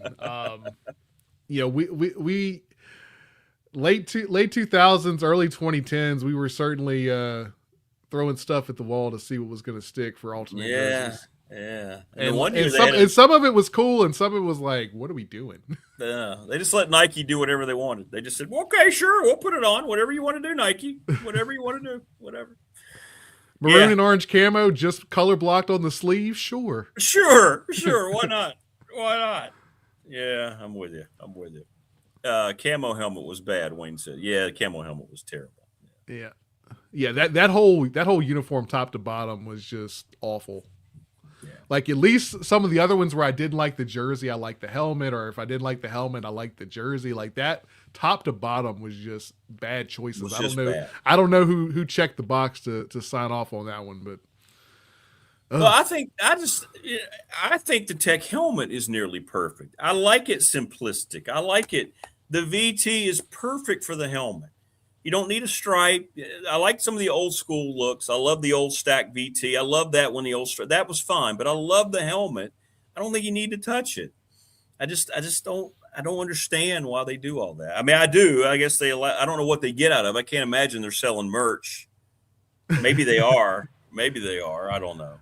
I mean, I think some of those are going. I don't think they sold a ton of those maroon and orange camo ones, but I think they did sell a bunch of the script, the maroon script on the orange helmets. I think that did pretty well.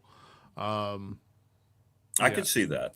That's certainly more. It's certainly more of a baseball look than a football look, but I think if you're just throwing it as a one-off, I think that's fine. Well, let me ask you this, because you're like Mr. Virginia Tech, and I mean that. I don't like the VT on other outfits. I love it on the helmet. It's perfect. I think the basketball uniform looks stupid with the big VT. I don't like that at all. I want to see Virginia number Tech I want to see Hokies incur. I want to see my era. I want to see Del Solomon. I want to see Bimbo Coles and Del Curry uniforms. I don't need the big VT, and it looks bad on the softball and baseball uniforms too. It's not designed for that. So what Rick wants, he wants the big VT on the helmet for football. And you can put the VT Virginia on the sleeve. number Tech for basketball, and then you want the Hokies script on the hat for baseball. Yeah. Well, no, Hokies is good on the basketball jersey too. The Bimbo Coles there. Yeah. That looked really good. We kind of like us in Oregon were the first to like really go with that like stencil look too for the word mark. So that was kind of cool. And the VT can be there like on the sleeve or on the short, but it shouldn't be prominent. It doesn't look good on the basketball. Sorry. Don't get me started on uniform talk. Let's start a riot in the comments. Let's put the academic logo on stuff. Let's start putting the academic logo on stuff. It's pretty bad, isn't it? Is it pretty bad, the academic logo? It felt unnecessary, and they start using that in branding. I think a lot of people had already associated the athletic logo with Virginia Tech, and all of a sudden you bring out the new academic branding. You're like, why do we even need to do this? What's the purpose of this? 100%. Who is this serving? We've got that at Radford too. We've got our great athletics branding, and then they've got the campus branding. I don't understand why it's not. I don't know. I'm with you. I don't understand why we do that. But well, you already had like the pillars, and like just keep it with that, and keep it with that. It looked great. Yeah. Sometimes I don't think Tech appreciates its own history. They've got good stuff. They've created good stuff that has a legacy. They don't need to work so hard to change it all the time. That's all I'm saying.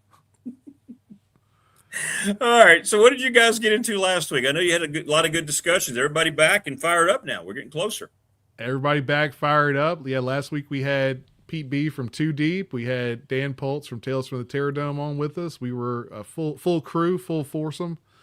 And we talked a few position groups, particularly tight ends, defensive line, talked some cornerback, talked a little Ty Howell, what he's bringing to the table, some of the other stuff the position coaches are doing, talked a little bit about what that we still it's the season's about to start. We still got Penn State fans chirping in our mentions anytime James Franklin comes up, either amongst our group or amongst the national media. It's like, oh, James Franklin mentioned, so you got a bunch of Penn State fans in the mention. So we've been talking about that a little bit, and it was a good time. We got another one coming tonight. We got Mike McDaniel from Hokie Hangover, and everyone knows David Cunningham, the real D Cunna from Tech Sideline, is going to be on with us as well. Well, that'll be good. So what was the consensus? You guys getting into record prediction yet and all that, or are you holding off on everything? We're just sticking strictly with over under the 6.5 line that has been floated out there by Vegas. That's fair. Everyone took the over on the last one, so we'll see if I know the crew that's coming on tonight can be a little more cautiously optimistic than maybe drinking as much of the hopium that I think some of us do. Hopium, I like that. But I think it's going to be okay. I mean, everything I'm looking at, like linebacker, I think is the only position group, and maybe safety, that I have big concerns about. But that's more depth than front line. I think the front line linebackers are going to be really good. I think at least one half of the safety duo is going to be really good.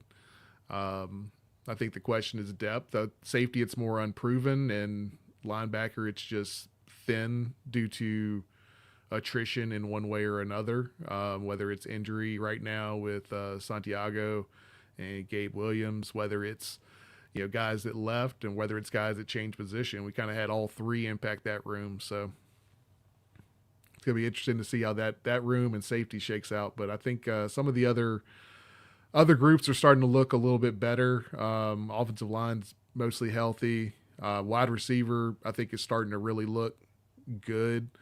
You got Aiden Green and Queso, and now you're starting to get some other guys stepping up behind them, it sounds like, in fall camp. So excited about what that group can do, especially with a guy like Grunkemeyer being able to pull the trigger and get the ball to those guys. And not because I don't think they won't be good. I'm always going to worry about the offensive line until I see it's actually, I'm always going to worry about it. I'm always going to I will throw a little bit of cautious optimism behind that. I think, Franklin recognized, and I think that's one of the reasons that Matt Moore was retained, is that everyone last year knew that we were going to run the football heavily because we could not throw it, whether due to inability to hold the block at the tackle position or just Kyron struggling with decision making, timing, all those things, accuracy.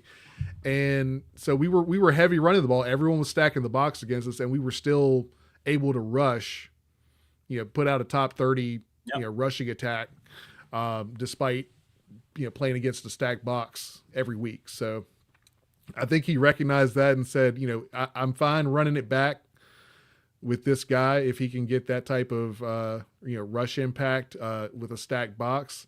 But let's get a couple tackles in there because we got to make sure that our quarterback is protected, and that's what they did. So good to see Terry and Howland kind of working in there a little bit. I'm interested to see what that ultimate line is going to look like. What's the best five going to look like to kind of start the year? But I feel a lot better about tackle than I did this time last year. Would you buy or sell the next statement that Jeffrey Overton could develop into an all ACC running back this year? Buy. I've been buying that for a while. Yeah. and that's not any knock on Hawk, but I think we're still going to be a heavy rushing team.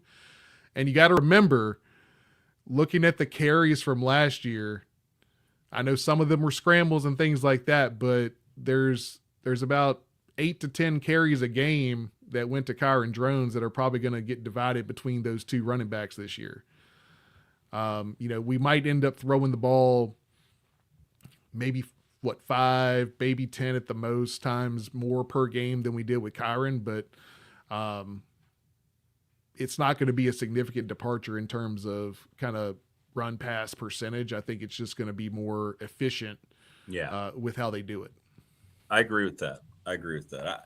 I think Overton, I think Gronk, and I think Reynolds are going to be all offensive ACC members. I do. Yeah. Right off the top of my head. Just Overton is so explosive, and I think that's kind of the separator. Like I said, I think Marcellus Hawkins is a very, very good running back. Yeah, I think Overton's just game-breaking ability is what's going to set him apart. I agree. I think you're exactly right. I don't want people to think I'm dissing Hawkins. I'm not. I think he brings a lot. He's a really good kid. He's a tough kid, and he'll be fine. He'll have his role, but I just think Overton is something special. I agree. Dwight Vick's been on this guy since he was in the 8th grade, 10th grade. And it's going to end. Yeah, he's been on him since he first saw him in Little League. Whoa, hey, hang on. He looks different. That's different. That's different. And when that guy sees something that's different, you better pay attention, Dwight. Oh, yeah. So, my ears perk up anytime he mentions the name. I know. Exactly. Well, I'm looking forward to it. Mike Burnham's going to be on. We're going to talk. He saw the last scrimmage. He gets a little privy information there that most people don't. So I'll be interested to find out what his thoughts are about some of the things that we're talking Absolutely. about. So you guys going tonight? Everybody back? Tonight. Like I said, Mike McDaniel, David Cunningham. It's going to be a blast. So check it out, 9 p.m. We're on. It's going to be everywhere. It's everywhere. Yeah, I need to talk with you. I don't know how to get. Everybody keeps saying I should put the show on Instagram, and I don't know how to do that. Yeah, I mean, it's pretty straightforward. Yeah, just ping me when this wraps up, and I'll walk you through it. Yeah, I need to start doing it. Everybody's asking me why I don't. Simple. I don't know how. I don't have the time. I need to figure it out. Don't you have to have like a Instagram business account or something? Yeah, and you got to be able to set up like a live stream in advance. I think is the biggest difference between that and a regular account. Okay. And then it gives you a stream key that you just put into the. Yeah, I think I'm gonna hit you up with. I'll hit you up with that later. Yeah, I might. Yeah, I'll shoot you a text later. So awesome. Well, have fun tonight. I know you guys will. 9 o'clock, all nighter. It's an all nighter. You're gonna go all night, aren't you? We'll be going at least 90 minutes. I mean, we're a little bit long winded, so we don't mind digging into it. We don't mind digging into it. No, 100%. Well, have fun, man. Appreciate you as always. Awesome, Rick. Always a pleasure, buddy. That's the Boundary Corner podcast today. All right, brother. Take care. Boundary Corner, the guys will be together tonight. Yep. 9:00. Check them out. Yeah, I need to bother him about how to do that. Everybody asks, and I've never done it. It's because this world frightens and confuses me. But no excuse now. I'm a year into this format. I should be able to figure that out at this point. So I'm going to look into it. I am going to look into it. Good stuff from Brian. Mike Burnip comes up, brought to you by Louise Baker at the top of the hour. And we'll see what he thought of everything. Oh, I didn't ask Brian his favorite Super Bowl. I meant to. Or what was the best Super Bowl? Yeah.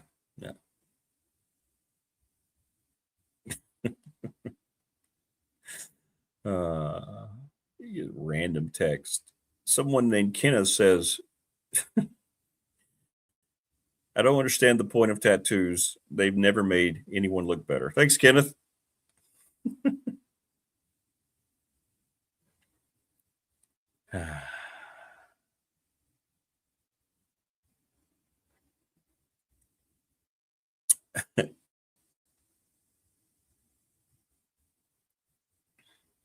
Sorry, I'm just reading some of the text messages about. We're getting some good stuff about the all-time best Super Bowl. So this is going to be fun. This is a good one. We've already gotten like two dozen entries. Keep them coming on the professional door text line 3910788. Tebow says nobody ran over Miami last year like Overton. It's a good player, man. He's got that little thing about him. You know, he's got that.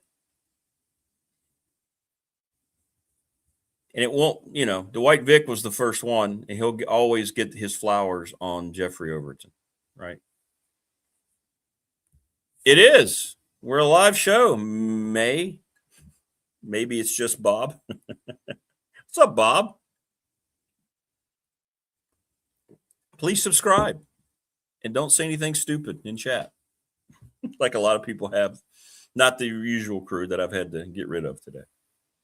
The bots. They find you, don't they? That's good. That means we're getting around. Plus, I can control it quickly, so it's not that big a deal. Not that big a deal. But we're getting some good stuff for the Super Bowl, man. This is fun.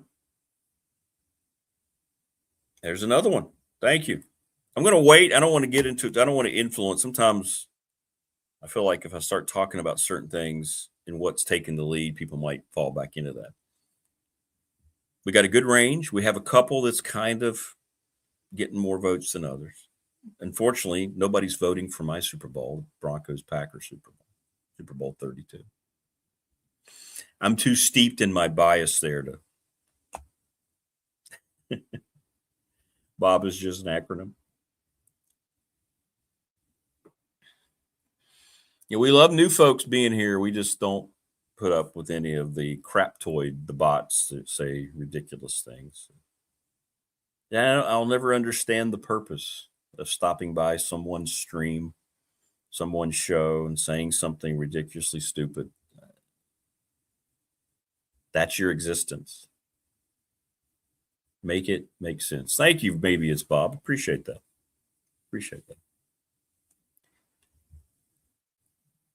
What's up, Blair Allen? What's up, brother?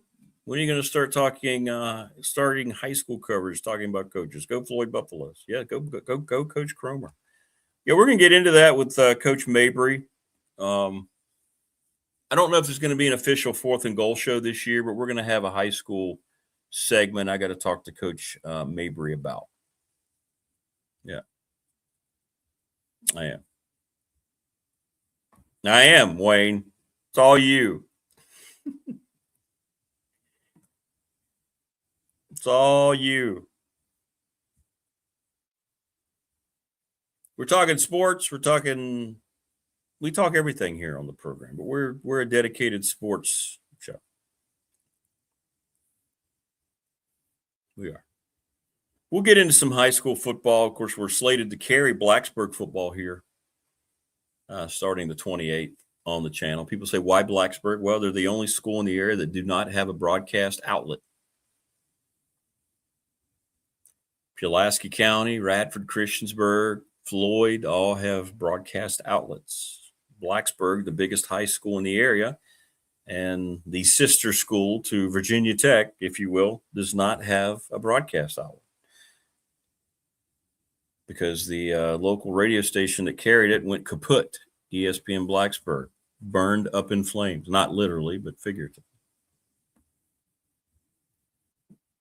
which doesn't surprise me.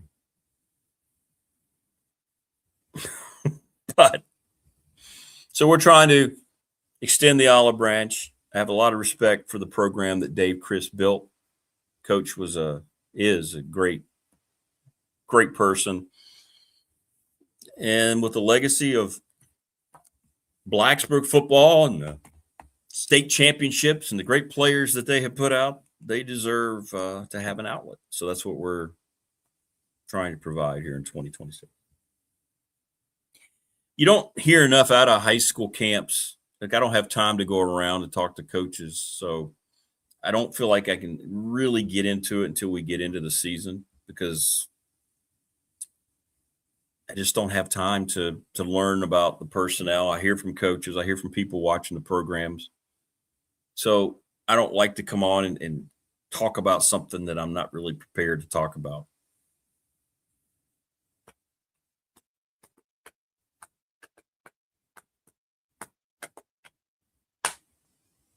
So that's why I haven't just thrown out comments about certain. I don't know much about what's coming back at certain places. Like, I know there's a great vibe up here at Auburn. A great vibe. They've got the weight room kicking. They've got increased numbers. People are saying Christiansburg might be a little down this year. I'm just telling you what I hear. Floyd's going to be good because they're going to be well coached with Coach Cromer. I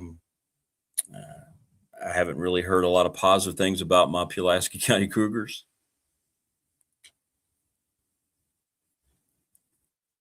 People seem to like Giles this year. Anybody up in that area? What do you think of the Spartans this year? I got to talk to Coach Mabry about it. We will have a segment for high school football. We will.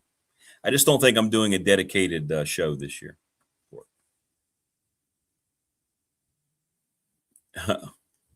How unique and ahead of others. Which aspect, Wayne? It's football. It's American football. Maybe it's just Bob. Yeah, we don't get into a lot of, soccer talk here in America. We had the World Cup. We talked about it some then. I'm calling soccer now for Radford University. We've already called 2 matches. One went well, one not so much. And we'll have volleyball soon coming up as well. We will have, I'm going to ask, what I'm going to try to do for my high school coverage is reach out to coaches and have them come on with me. That's what I want to do. And that way you're getting it straight from the coach. And I think a lot of these guys will be honest. So Coach Michael Chris down at Radford, Coach Cromer, people like that, I want to have on and I want to talk about all that stuff. Yeah. So, yeah. And I figure that way you're getting it straight from the source. Oh, yeah. Yeah, we do. We try. We try. But the 4th and goal format didn't really work on YouTube like it did on radio. So we'll see what we end up with. What's great about this channel, I can just do whatever I want. I don't have to go and bring it up to someone and say, okay, well, I'll take it to this person. What did they say? Oh, well, they haven't gotten back to me yet. Or, I didn't send the email yet. I don't have to worry about that right now.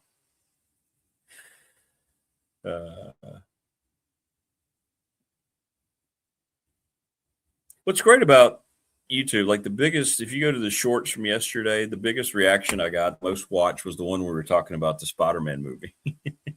That was great. As everyone agreed that Jean Grey was completely evil and horrible. So that's good. That's good. But we'll figure it out as we go along.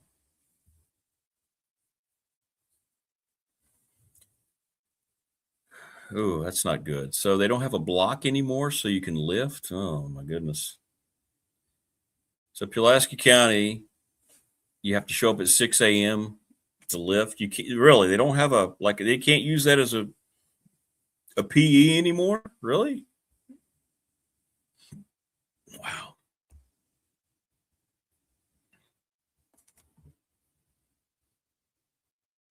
Well, since I played there, and I graduated from there, and I played for the greatest coach, I have a right to express my feelings however damn well I want about Pulaski County football. It's very disappointing to see the administrative direction that they've decided to go to completely almost make one of the biggest generators of local revenue, of excitement, of genuine fanship, and just kind of put it on the back burner and treat it like it's just anything else.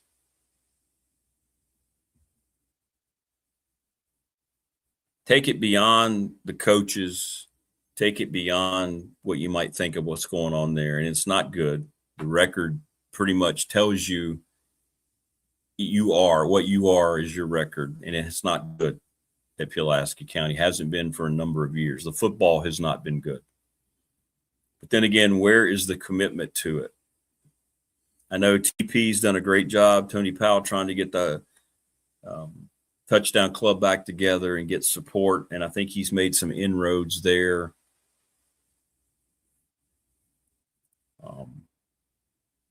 I'm not shy about telling you immediately that the first program I went to try to get their games here was Pulaski County, and it immediately got shot down. It was either a lack of understanding or a lack of trying to understand.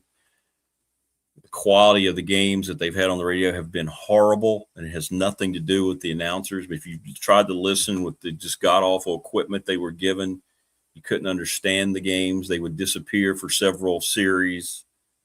It's not fair to the sponsors. But that kind of thing completely got overlooked. Nobody gave a damn. They just kind of keep, oh, well, this is what we've always done, so let's do it. And so after that, I turned my attention to Blacksburg, and they were immediately receptive. I went in and explained what we do and showed them, more or less. I took the computer and showed them and explained, of course, I was there for a couple of years calling the games, and you have a history here at this program that means a whole lot, and they have a good new head coach and a program on the rise, and they said yes. So that's where we're using Blacksburg.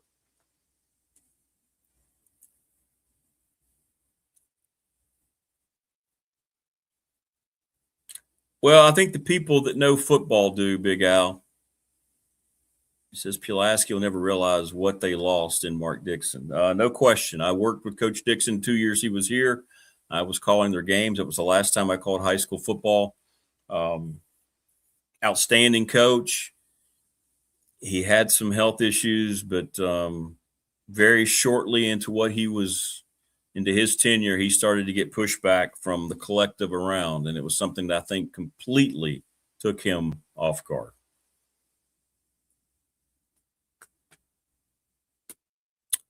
Completely took them off guard. So he tried to completely, he had to tear it down. He had to bring in a whole new thing, and then people didn't like it. People got their feelings hurt. Parents got involved, made themselves way too involved, and he just, along with having some health issues, said, you know what, it's just not worth it anymore. But I agree. He was starting to turn the program around. The late Dan Callahan, that was the last thing he influenced, was getting Mark Dixon to Pulaski County High School. And that got screwed up pretty quickly.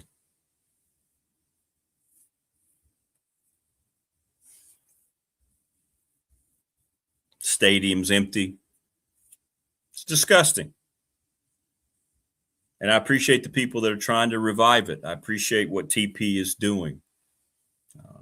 And I appreciate the people that are still trying to rally around the program. There are a lot of old Cougars that are up there trying to get this thing beyond what it's been. But it has not been a good program for a long time. And it's a shame. It's a shame. It's a waste. And I get frustrated. Get back on a Friday night from a whatever I'm broadcasting, and I'm looking at watching one of the high school shows, and I'm looking at the scores, and I'm like, oh.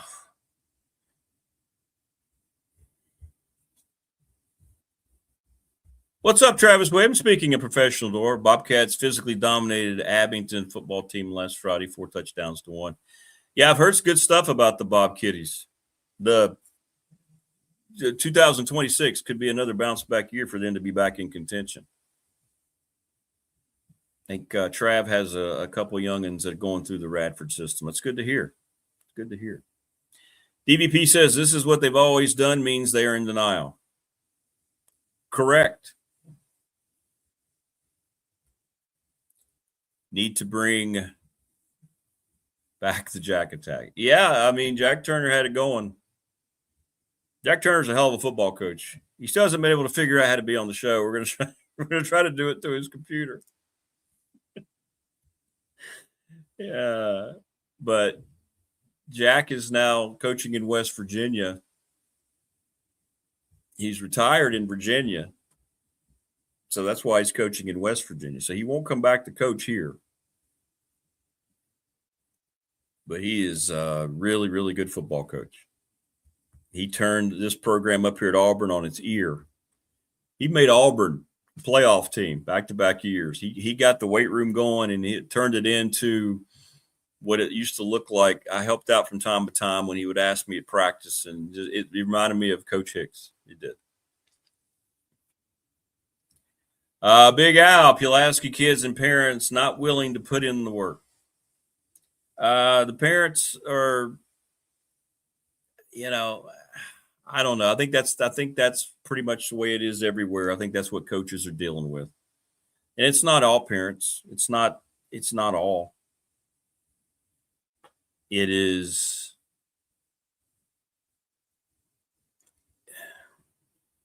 It's one of those things where it's probably gone on for generations and decades. It's probably gone on since the 50s, the 60s. Right, there's always been meddlesome parents, but it seems like it's become to the point now where you can't coach, you can't go around and be a certain way because of so many things that have come to play here in the modern era. That's why I say all the time I respect coaches so much for going out and trying to work with young people. I mean, first interview I had with Coach Reese, he's sitting down with him. He's like, I'm an old school guy, but you got to make sure how things are going. You got to adjust. It is what it is. It is what it is. Of course, numbers have a lot to do with it. Do you have enough kids? Do you have enough folks to choose from to make a good football team?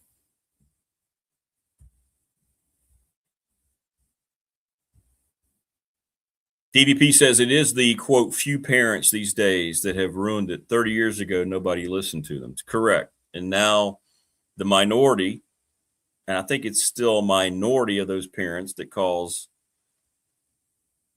all the disengagement, are now put into the forefront, that they've now become the loudest voices. And there's no doubt that the kids have changed. In my mind, they've changed a lot just because of this thing. You're exactly right. Kids who just get completely bogged down with this, social media, entitlement. But I'll say this, talking to kids, once they get to college, they want to be coached. I've talked to a lot of basketball players throughout the Big South, both for Radford and other teams, that say one thing that they didn't like about their high school experience was the fact that they felt like they were allowed too much leeway, and they get to college and they really want to be coached. That's what made me better, whether I was being coached at a younger age, whether my dad did it, whatever it might be. Getting back and learning and being coached is something that they crave, which is refreshing. But it does speak to what DVP and Tebow are talking about. At that level in high school, a lot of times coaches can't or they won't decide to coach. And we lose a lot of quality on the football field. We lose a lot of things. This is something we'll get into with Coach Ragsdale. I think he'd be perfect to talk about this the next time Marty and Rags is on. I know we just had him on a couple weeks ago, but maybe we'll get into that a little bit with Coach. And when we have the high school coaches on, we'll ask these questions and we'll get their thoughts. I don't think the coaches get enough respect from the people around the program for what they sacrifice. In most cases, they aren't making a great deal of money, but they love teaching. They love the game, and they want what's best for your kids. They're not out there trying to make life. Now, there's always going to be anomalies. There's always going to be somebody who's, selfish and trying to not give a kid what he needs. But I think that's a minority, especially with the coaches around here. We have some really good coaches. Well, that's the thing. When it is a business, it is. High school, it's become a business. Kids are getting paid in high school. They're getting paid to move from high school to high school. They're getting paid to represent. And we're talking at a level of kids that are going to be recruited nationally and all that, but to wear certain gear. It's already happening. I hear about it from coaches across college hoops. And you have to deal with that a lot. Not even talking about portal kids, but you even have to deal with that a lot at high school. We have to have a portal mentality. One coach told me we take a portal mentality now and we go to the home of a high school kid because we know that this is going to be the question. How much? What do you got? What do you got? And that's not everywhere. Here in our communities, right? Friday night football still means something very special, or it should. It's the personality of our communities. It's the legacy of the men who coached the parents in a lot of cases.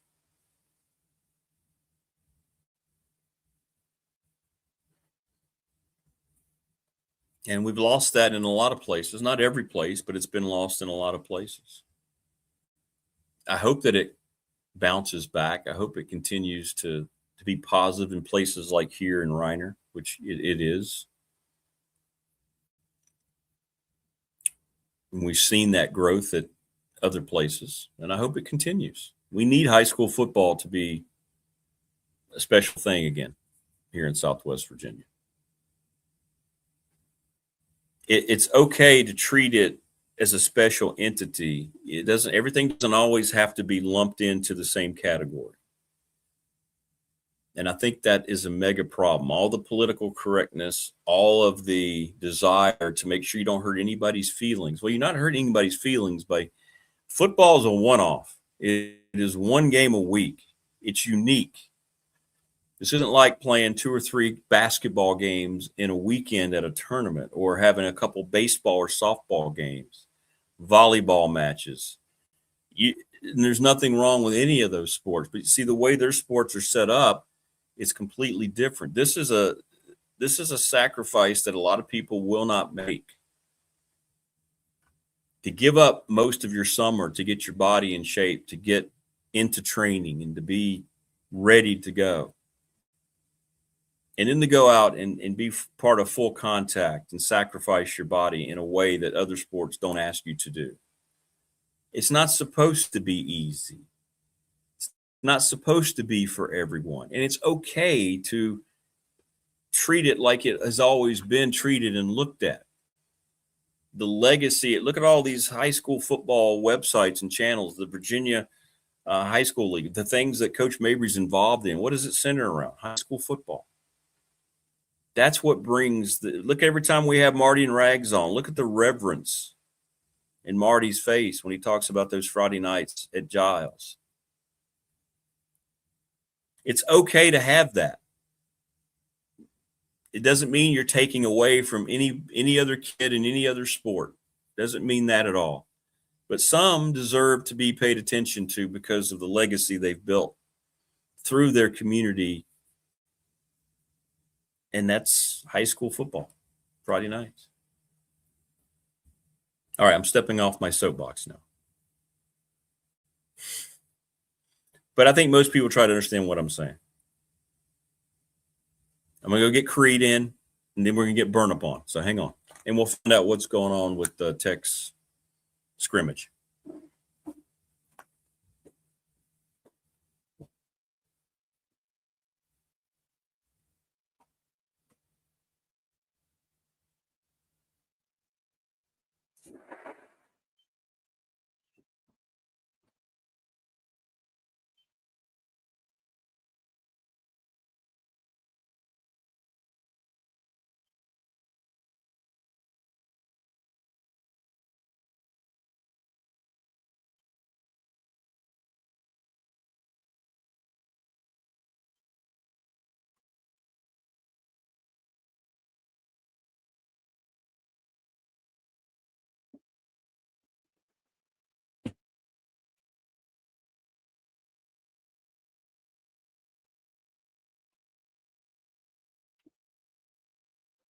All right, got my guy in. You can't just let him in. You have to kind of rub on him a little bit. He looks a little rough. All right, there we go. Mike has now been invited.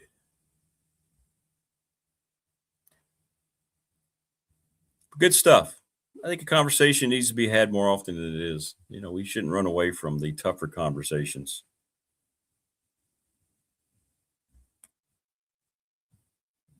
I mean, is anybody who is involved with Pulaski County football right now happy with the direction of the program? It's just like asking that question about Virginia Tech fans. Have you been happy with the direction of Virginia Tech fans? No. So what did they do? They completely changed the attention they were giving it via money, via coaches, via support to bring it back.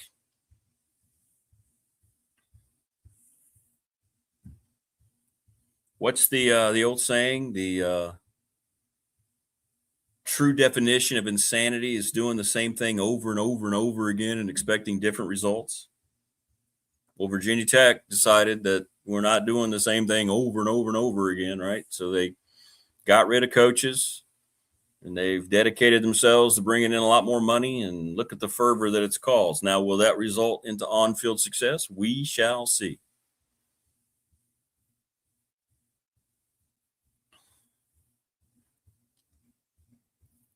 But you have to do that.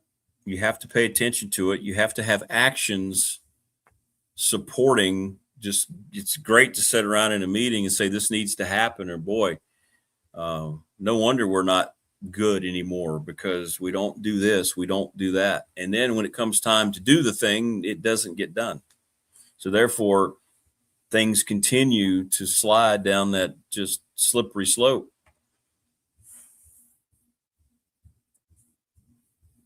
It's kind of what's going on in collegiate sports right now. Everybody wants to talk about it, and nobody's doing anything about it. So it's the same thing. It's the same thing. Good stuff, though, in chat, as always, and good stuff with our BDST fan question of the week. Joining us now on the program, it's always good stuff when Mike Burnip joins us. Brought to you by Louise Baker. Louise Baker, Team Long and Foster. And if I'm not mistaken, Mike, you're a traveling man today, correct? I have. I've been on the roads. Sunday, I was in Ballyhack and Roanoke. Yesterday, I spoke to a Rotary Club in Blacksburg. Today, I'm in Fredericksburg. So I'll leave about 1 o'clock today, get up there for the dinner tonight. So that'll be good. It's the last Hokie Club stop I have. So that's kind of good. And we're about ready to get into a routine here with game week. Yeah, that's right. That's exactly right. Well, let's get into what you've watched. People have been anxious to hear from you at the scrimmages. What have you seen? What have you liked so far that continues to develop now as we get closer and closer to opening night? The competition's been really good, Rick, and it's it's good that one day the offense will do a better job and the defense will make plays, and the kicking game they make plays. So it's been good competition. That's first. The energy's been good. I think a lot of guys are getting opportunities to play and show what they can do. They're getting a little more depth developed on the offensive line and wide receiver. I thought the scrimmage Saturday night was good. They ran 87 plays, which is about like a game. Wow. Yeah, a bunch of plays, and they'll do that again. I think they're going to go into the stadium again tomorrow night, and maybe Saturday night. That'd be kind of the last two with a little bit of contact. But they're going to kind of slow down on the contact part of it. And so, yeah, it's been really, really good. Guys, the quarterbacks, all those quarterbacks have made plays. So it's been fun to watch. I mean, just some good stuff all the way around. Well, I was going to ask you about the format of the scrimmages. So they are hitting some, but they're going to start pulling back on that, right? They've been going full blow on a lot of it, a lot of the things, but a lot of times it's thud. You just hit them and then let them go kind of thing, almost like a two-hand touch type thing. But, yeah, you don't want to get anybody hurt, and it's been good in that regard. But the scrimmages, they do lots of different things. I mean, they'll go start in midfield. They'll start at the minus 39 or whatever. They'll go red zone in, red zone out, that kind of stuff. Starts at the 2-yard line going out. They'll do a third down situation drill where it's third and short, third medium, third and long. Yeah, so they're doing lots of different stuff. Field goals, they do those. I couldn't believe John Love actually missed one the other day. I was shocked. Like, what happened? It was a little bit wide to the left. I couldn't believe it. I think he was shocked. I think that's the first one I've seen him miss all August. So when he misses, it's like, whoa, he missed. What? Yeah. What? Yeah. That can't be. So, yeah, it's been fun watching those guys, and some of those transfers that have come in have done a nice job that maybe didn't get to play much in spring. Jaquez White, the defensive back, some of those guys like him, and Exenor and Denmark, the two wide receivers, they've been looking good in practice. They give them a little depth there with Aiden Green, obviously, and Quayshawn Brown being the main guys. And Marlon Jackson, that kid's come along really, really well, and Davion Brown. So, yeah, they've been some guys that have stepped up, and they're going to warrant some playing time for sure. How have you mentioned the linebackers? Coach Price talked about the linebackers. How has that depth started to develop? That's something I know he addressed directly last time. Yeah, they're definitely they need some depth there. Caleb Spencer, Noah Chambers have been there for a while. They're guys that have been around and know what's happening. A Keon Wiley kid that came in from Penn State, I think Philadelphia kid. He's looked pretty good. And George Balance is another kid. His dad played here from Virginia Beach. He's had some nice plays out there. They're trying to get there. They moved, I think Koval down a little bit to just give him some reps at outside linebacker. So they're just trying to keep working on that, trying to get the guys that can fit the best in the best positions, and just to try to make sure they have enough depth, because it could be a long season and guys are going to get banged up and hurt. When you watch Jeffrey Overton run the football, who does he remind you of? Mike, you've covered them all. Who does he remind you of the most former Tech players, the great running backs they've had? Maybe a little bit like Lee Suggs. He's really, really fast. He's quick to the cuts. He does a nice job. He's a physical runner, and he's got breakaway speed. So, yeah, I like the way he runs. He's a little bit like Lee Suggs, and I think he's got a bright future, especially the way he came on late last year, and that's going to be a nice 1-2 punch with him and the Hawk, Marcellus Hawkins, and Messiah Mickens is look pretty good as well. So they're going to have some depth at running back. Yeah, I'm excited about that. I think Overton can be a special player, and Hawkins is just a veteran guy, good kid that seems to have the perfect complement, as you said. I like that. It's kind of like Thunder and Lightning, maybe. Those two guys. Bring that back. I loved it when it was Thunder and Lightning. To do that again, right? Yeah, heck yeah, why not? Because I know they want to run the football, and man, if you can run the football, it makes your quarterback happy, because then he can open up that passing game. So the best friend of a quarterback is a good running game, and I know they want to try to do that and get that thing going. So that'll open up the passing game. And we've seen the tight ends. I mean, those guys are making plays right and left. There's a quantity of them. Sometimes there's 2 or 3 on the field. And this freshman the other day had a 90-some yard touchdown catch. This Peterson, he's a kid from Minnesota, freshman, and gosh, he caught a little slant on the outside and just pulled away from the defensive backs. Now, it wasn't ones-on-ones, that type thing. So he was playing against some of the younger defensive backs, but boy, he took that thing to the house, and I think that opened up some eyes because he's a big kid. He's about 250, 6'4" or so. So yeah, those kids like that have shown up and played well. Mike Burnop joining us on the program. Thanks to Louise Baker, team Long and Foster Realtors. Mike, got a question here about how's the tackling look overall? I know you mentioned they're going to cut back on some contact, but have you liked what you've seen from this group as a tackling team? Yeah, I think so. I think they've done well. They don't go low, they protect their players, their teammates, but they're out there, they're being physical, they're competitive, they're getting to the ball quick. So yeah, I think the tackling has been crisp and sharp, and I think it'll be a better product, certainly, that was on the field here the last couple of years. And I think, they have forced some turnovers, which has been good, whether it be an errant pass or a tip pass or those type things. Maybe, not the communication with quarterback and receiver. So they have created some turnovers, which is encouraging for sure, because that's something they lacked last year for sure. Yeah, you're right. That was missing so much, wasn't it? And that's something that's been such a staple for a good Virginia Tech team. So it just changes the game around, Mike. It's the one thing every coach will tell you, it turns the game on its ear, doesn't it? When you can do that consistently, take the ball away from your opponent. Yeah, flip the momentum, especially if you got another team that's kind of getting on you a little bit. And that's a great way to change the momentum. And that's what Coach Franklin talks about. Let's find out who our erasers are going to be. The Micah Parsons out there that can make a play when you need it on a big third down, get a sack, get an interception, get a tip pass, get a pass breakup and flip the momentum. And if you get a turnover, you're going to flip the field in most cases too.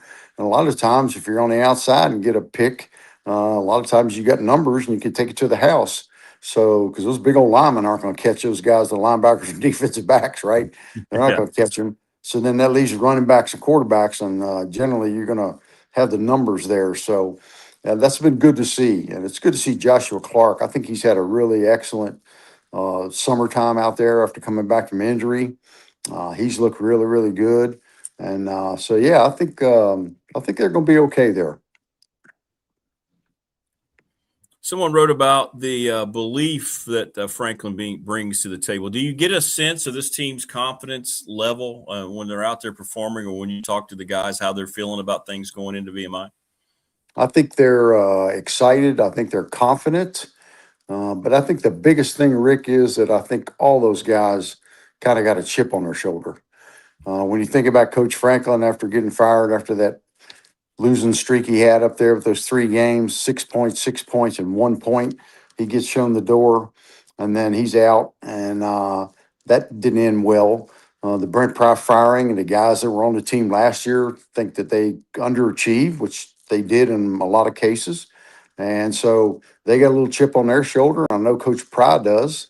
And so I think that's the big thing. They're going to have to try to prove people wrong and try to get Virginia Tech football reestablished. He kind of brought that up several times. That's been on T-shirts.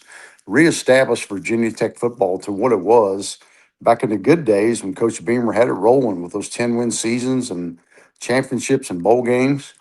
Is that going to equate to this year? I don't know. Again, that schedule, the back half of that schedule, the away games, the league didn't do him any favors with the away games. We've talked about that. You couldn't go any farther away than Virginia Tech is traveling. But that part will be tough. But I think they're playing with a great attitude. And like Coach Franklin used to talk about with his teams at Vandy and Penn State, play those games early, win them, the non-conference games, get some confidence. And maybe we're not going to be as good as we think we are, but the players are going to think we're pretty good if you go out there and win those games. Then you got confidence going into your ACC schedule, and that's going to be important.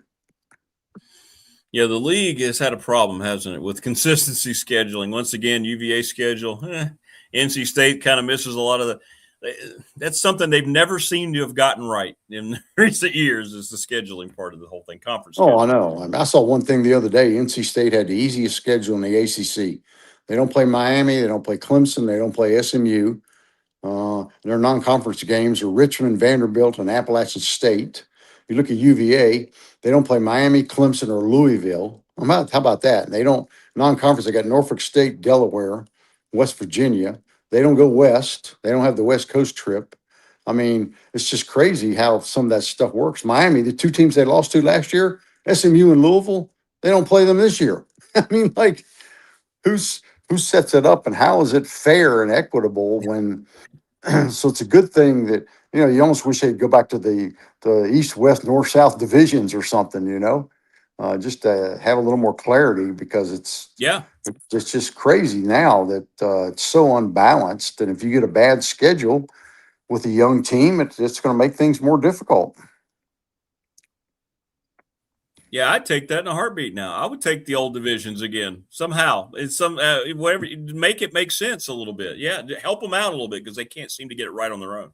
So yeah, playing 9 conference games. You got 5 at home and 4 in a row, and some teams don't have 9 games in conference. I mean, get the thing straightened out. My goodness, it can't be that difficult this day and time with computers and everything. AI, whatever. Yeah, exactly. Fix it. Just fix it. Yeah. So all the polls are now out, Mike. I don't know how much attention after all those years you paid to them. They're always good chatter. 3 ACC teams in the AP poll. Not one of them is not Clemson. How about that being left out? Yeah, they got a big chip on their shoulder too. And Dabo, I think he understands and knows it's a big year for him. He's underplaying it like he always does. And somebody asked him in a press conference about who stood out, and he said, "We're just a bunch of nobodies." He says, "We're nobody. We don't have anybody yet. We're just competing." And so that's what a lot of teams are doing. But I think every team out there has got hope.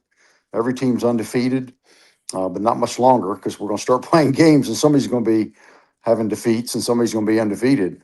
Fortunately, but I think everybody's excited about that. But yeah, Dabo not being ranked, that'll just add a little more fuel to his fire, and he knows it's a big year for him, and that's going to be some important games on that schedule for him for sure. Yeah, he's been accused of kind of sandbagging. Yeah, go ahead, Mike.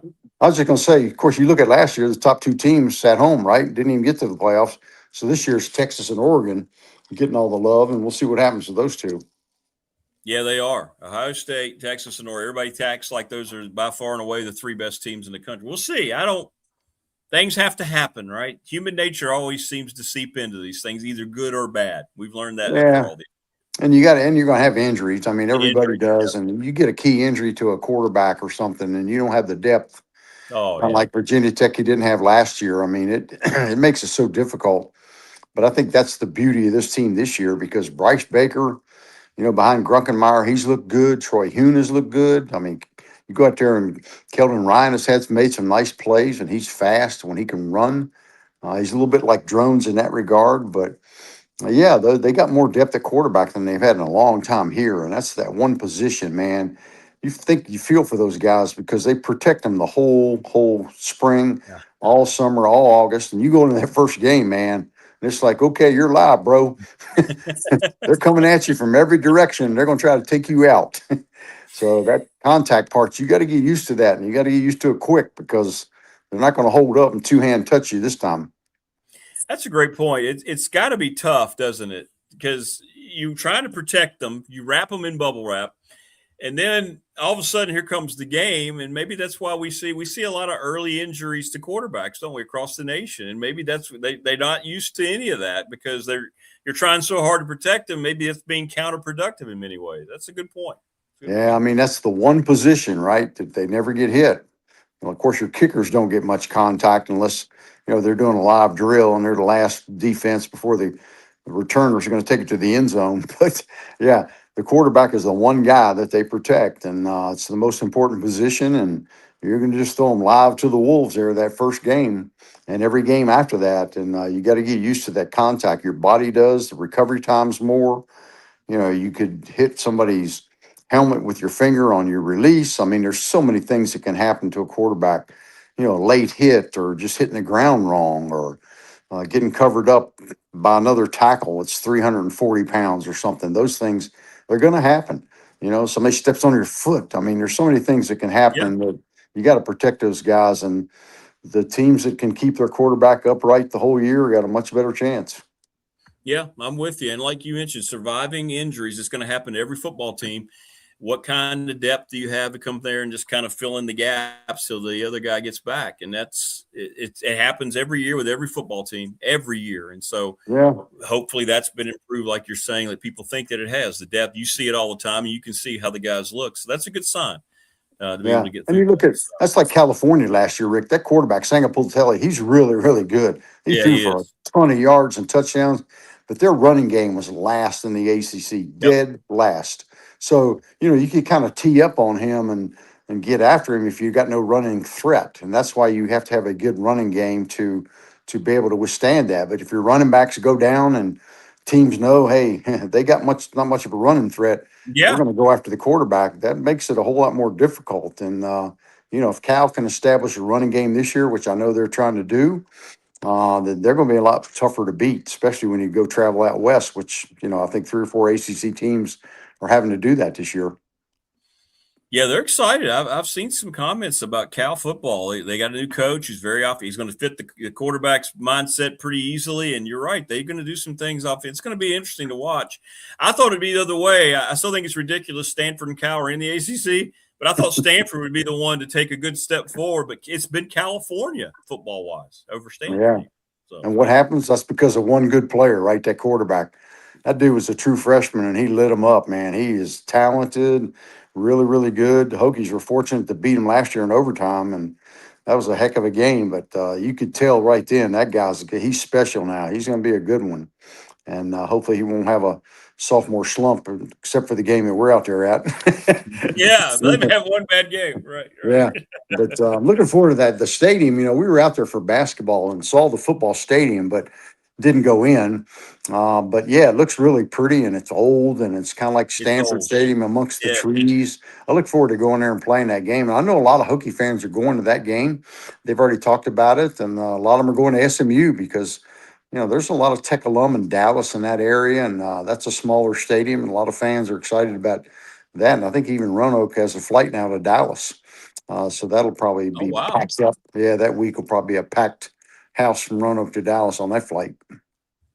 Well, people seem to love those ponies, man. The Mustang's getting a lot of love, and why not? That Kevin Jennings is good, man. I know. That quarterback, he's talented, and they got some players. Their running backs are good, so if they can replace some of their guys on defense and some of that line, they're a team to look out for. There's no doubt, especially playing them again at home. It's going to be a tough one for the Hokies, but yeah, we'll see how it goes. That's down the road. You just got to take care of business one at a time and get some momentum, get some confidence, and that'll certainly help you going into ACC play. Well, Mike, safe travels. As always, we appreciate Louise Baker Team Long and Falls. She's already been going through the tickets she's going to be giving away here on the program and getting ready for VMI. And you've got more people to be excited about it. I know one thing, you've been not surprised, but it's been consistent how excited people are wherever you've gone throughout the summer. Oh, my gosh, crazy. I mean, every one of those tailgate tours we did with Coach Franklin was sold out. And, all these things have been having great attendance and crowds. And that one in Lunenburg said that's the most people they've had there in a long time. So, yeah, it's good. And I think they got 90 golfers playing in this thing today at Fredericksburg. Wow. Yeah, so that's a bunch. People up there, they're Hokies, and they're excited about it. So, yeah, I think everybody's going to be jacked up, lit up. I think that game will eventually sell out. They said they had less than 1,000 tickets left for it, and it's a night game. I think the tailgating, I was at that thing, Sunday at Ballyhack, raise a lot of money for cancer, and some of those people are talking about, yeah, we're going tailgate. We're going to get out there about 11 o'clock in the morning. I'm thinking, well, boy, you better pace yourself. That game's at 7:30. You're going to be replacing fluids, and it's going to be hot, and you better be under a tent for a while till kickoff, because you want to be ready for kickoff. That's right. Yeah. You got to get tailgaters ready to go too. Yeah. Yeah. Oh my gosh. Yeah. They got to get those grills out and test them and make sure everything's under control. And of course, as always, if you see Mike burn up around the stadium, be sure to offer him some examples of what your grill was able to produce or your smoker. So you won't mind that at all. So no, not at all. Bring me samples. We love them at the Lane Lounge, and we'll take anything over there. Yeah. And we look forward to seeing Louise too. She's been great. I know she's excited about the season, and she is. I thought about her the other day. There's been a house for sale down here in the hood, and I thought, well, maybe they should have listed that thing with Louise. It might have been sold quicker. Yeah, that's right. It would market for a while, and I thought, man, that's not good. Well, they need to change realtors then. Yeah, they got to get her involved. Yeah, that's all right. right. Well, have fun today. Congratulations on it being your last trip until you get back in the routine now of the season. That's good. That's good. Yeah, it'll be good. Love going up there. There's some great Hokies up in Fredericksburg, so look forward to seeing them. All right, man. Well, stay safe, man. Have a good time. All right, Rick. We'll talk to you next week. You take care. All right, brother. Take care. There you go. That's a Mike Burnup, the best. Good stuff. There you go. Love to get his reports. He's seeing all this stuff up close and personal. And, nobody's really getting a chance to do that. So it's good to kind of find out about that. That's a fact, Jack. Love stripes. Hope we get to see some of the talented freshmen like Mickens in the first game. Yeah, I think that'll be a given against VMI. So one thing there that kind of stood out, just Mike mentioned briefly about James Franklin's philosophy with his scheduling. It's going to come under some scrutiny, what he wants to do with the non-conference. And I guess the results will tell us, how that translates here in Blacksburg, but he's clearly going to schedule for confidence and then hope that that breeds into the football team being better as opposed to scheduling tougher non-conference games into the regular season. And so we'll see how that develops over the years, however long that he might be here and so forth. But I think without a doubt, against an opponent like VMI, I don't think you're going to see the starters very long. Maybe it goes a little longer since it's a first game. But, you're 50.5-point favorites.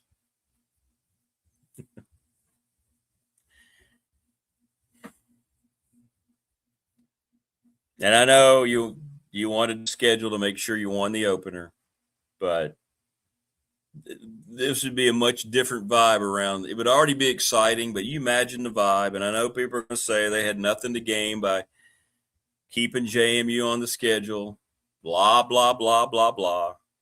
But boy, imagine the fervor around that thing. Team that just came out of the college football playoff. What's up, Chris Lester? He says, I'll be getting snaps by the third quarter. You might. Hell, man, the way you look, you might get more than a couple series, Chris. You might be out there a while. But if you are looking to build depth that gets guys on the field, guys playing college football for the first time or in Blacksburg for the first time,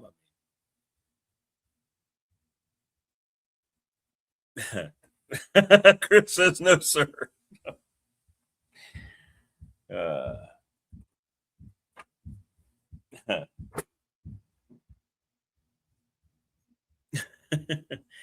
Keep your all-time best Super Bowls. We're like, this is cool. We got like almost 30 already on the professional door text line. Wow. That's been a good one. 391-0788. We ask you what your, not necessarily your favorite, but what is the best? The best. Like the game that you watched on Super Bowl Sunday that was just it kept you engaged for.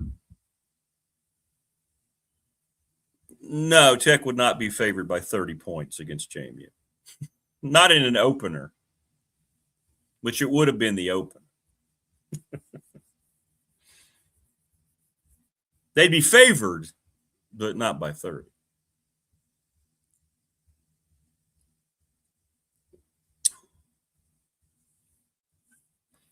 And I don't want to give away some of the Super Bowl picks because I don't want to influence. We got some good ones, though. We got some people are bringing up games that I've forgotten about, which doesn't take much.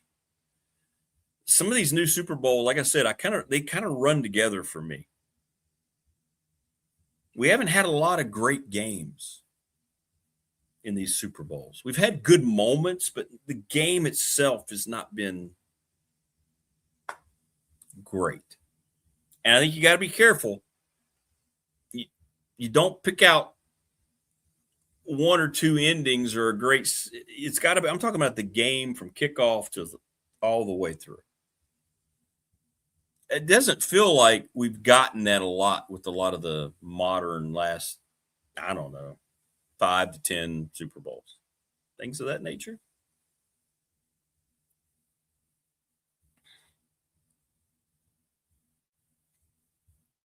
I went back. Well, I don't want to say mine yet. Well, I kind of did. Mine's biased. Super Bowl 32 with the Broncos win. Chris is going with Super Bowl 13. Yeah, I know. Your beloved Cowboys were coming off the Super Bowl 12 win against my beloved Broncos in Doomsday. Still remember John Facenda narrating that Super Bowl. And then Doomsday put the final nails in the Broncos. That was the game, 8 turnovers in that game. The Broncos had 8 turnovers in that game. It's a great defense, man. Harvey Martin, Ed Too Tall Jones, and Randy freaking White. Good Lord. Good Lord.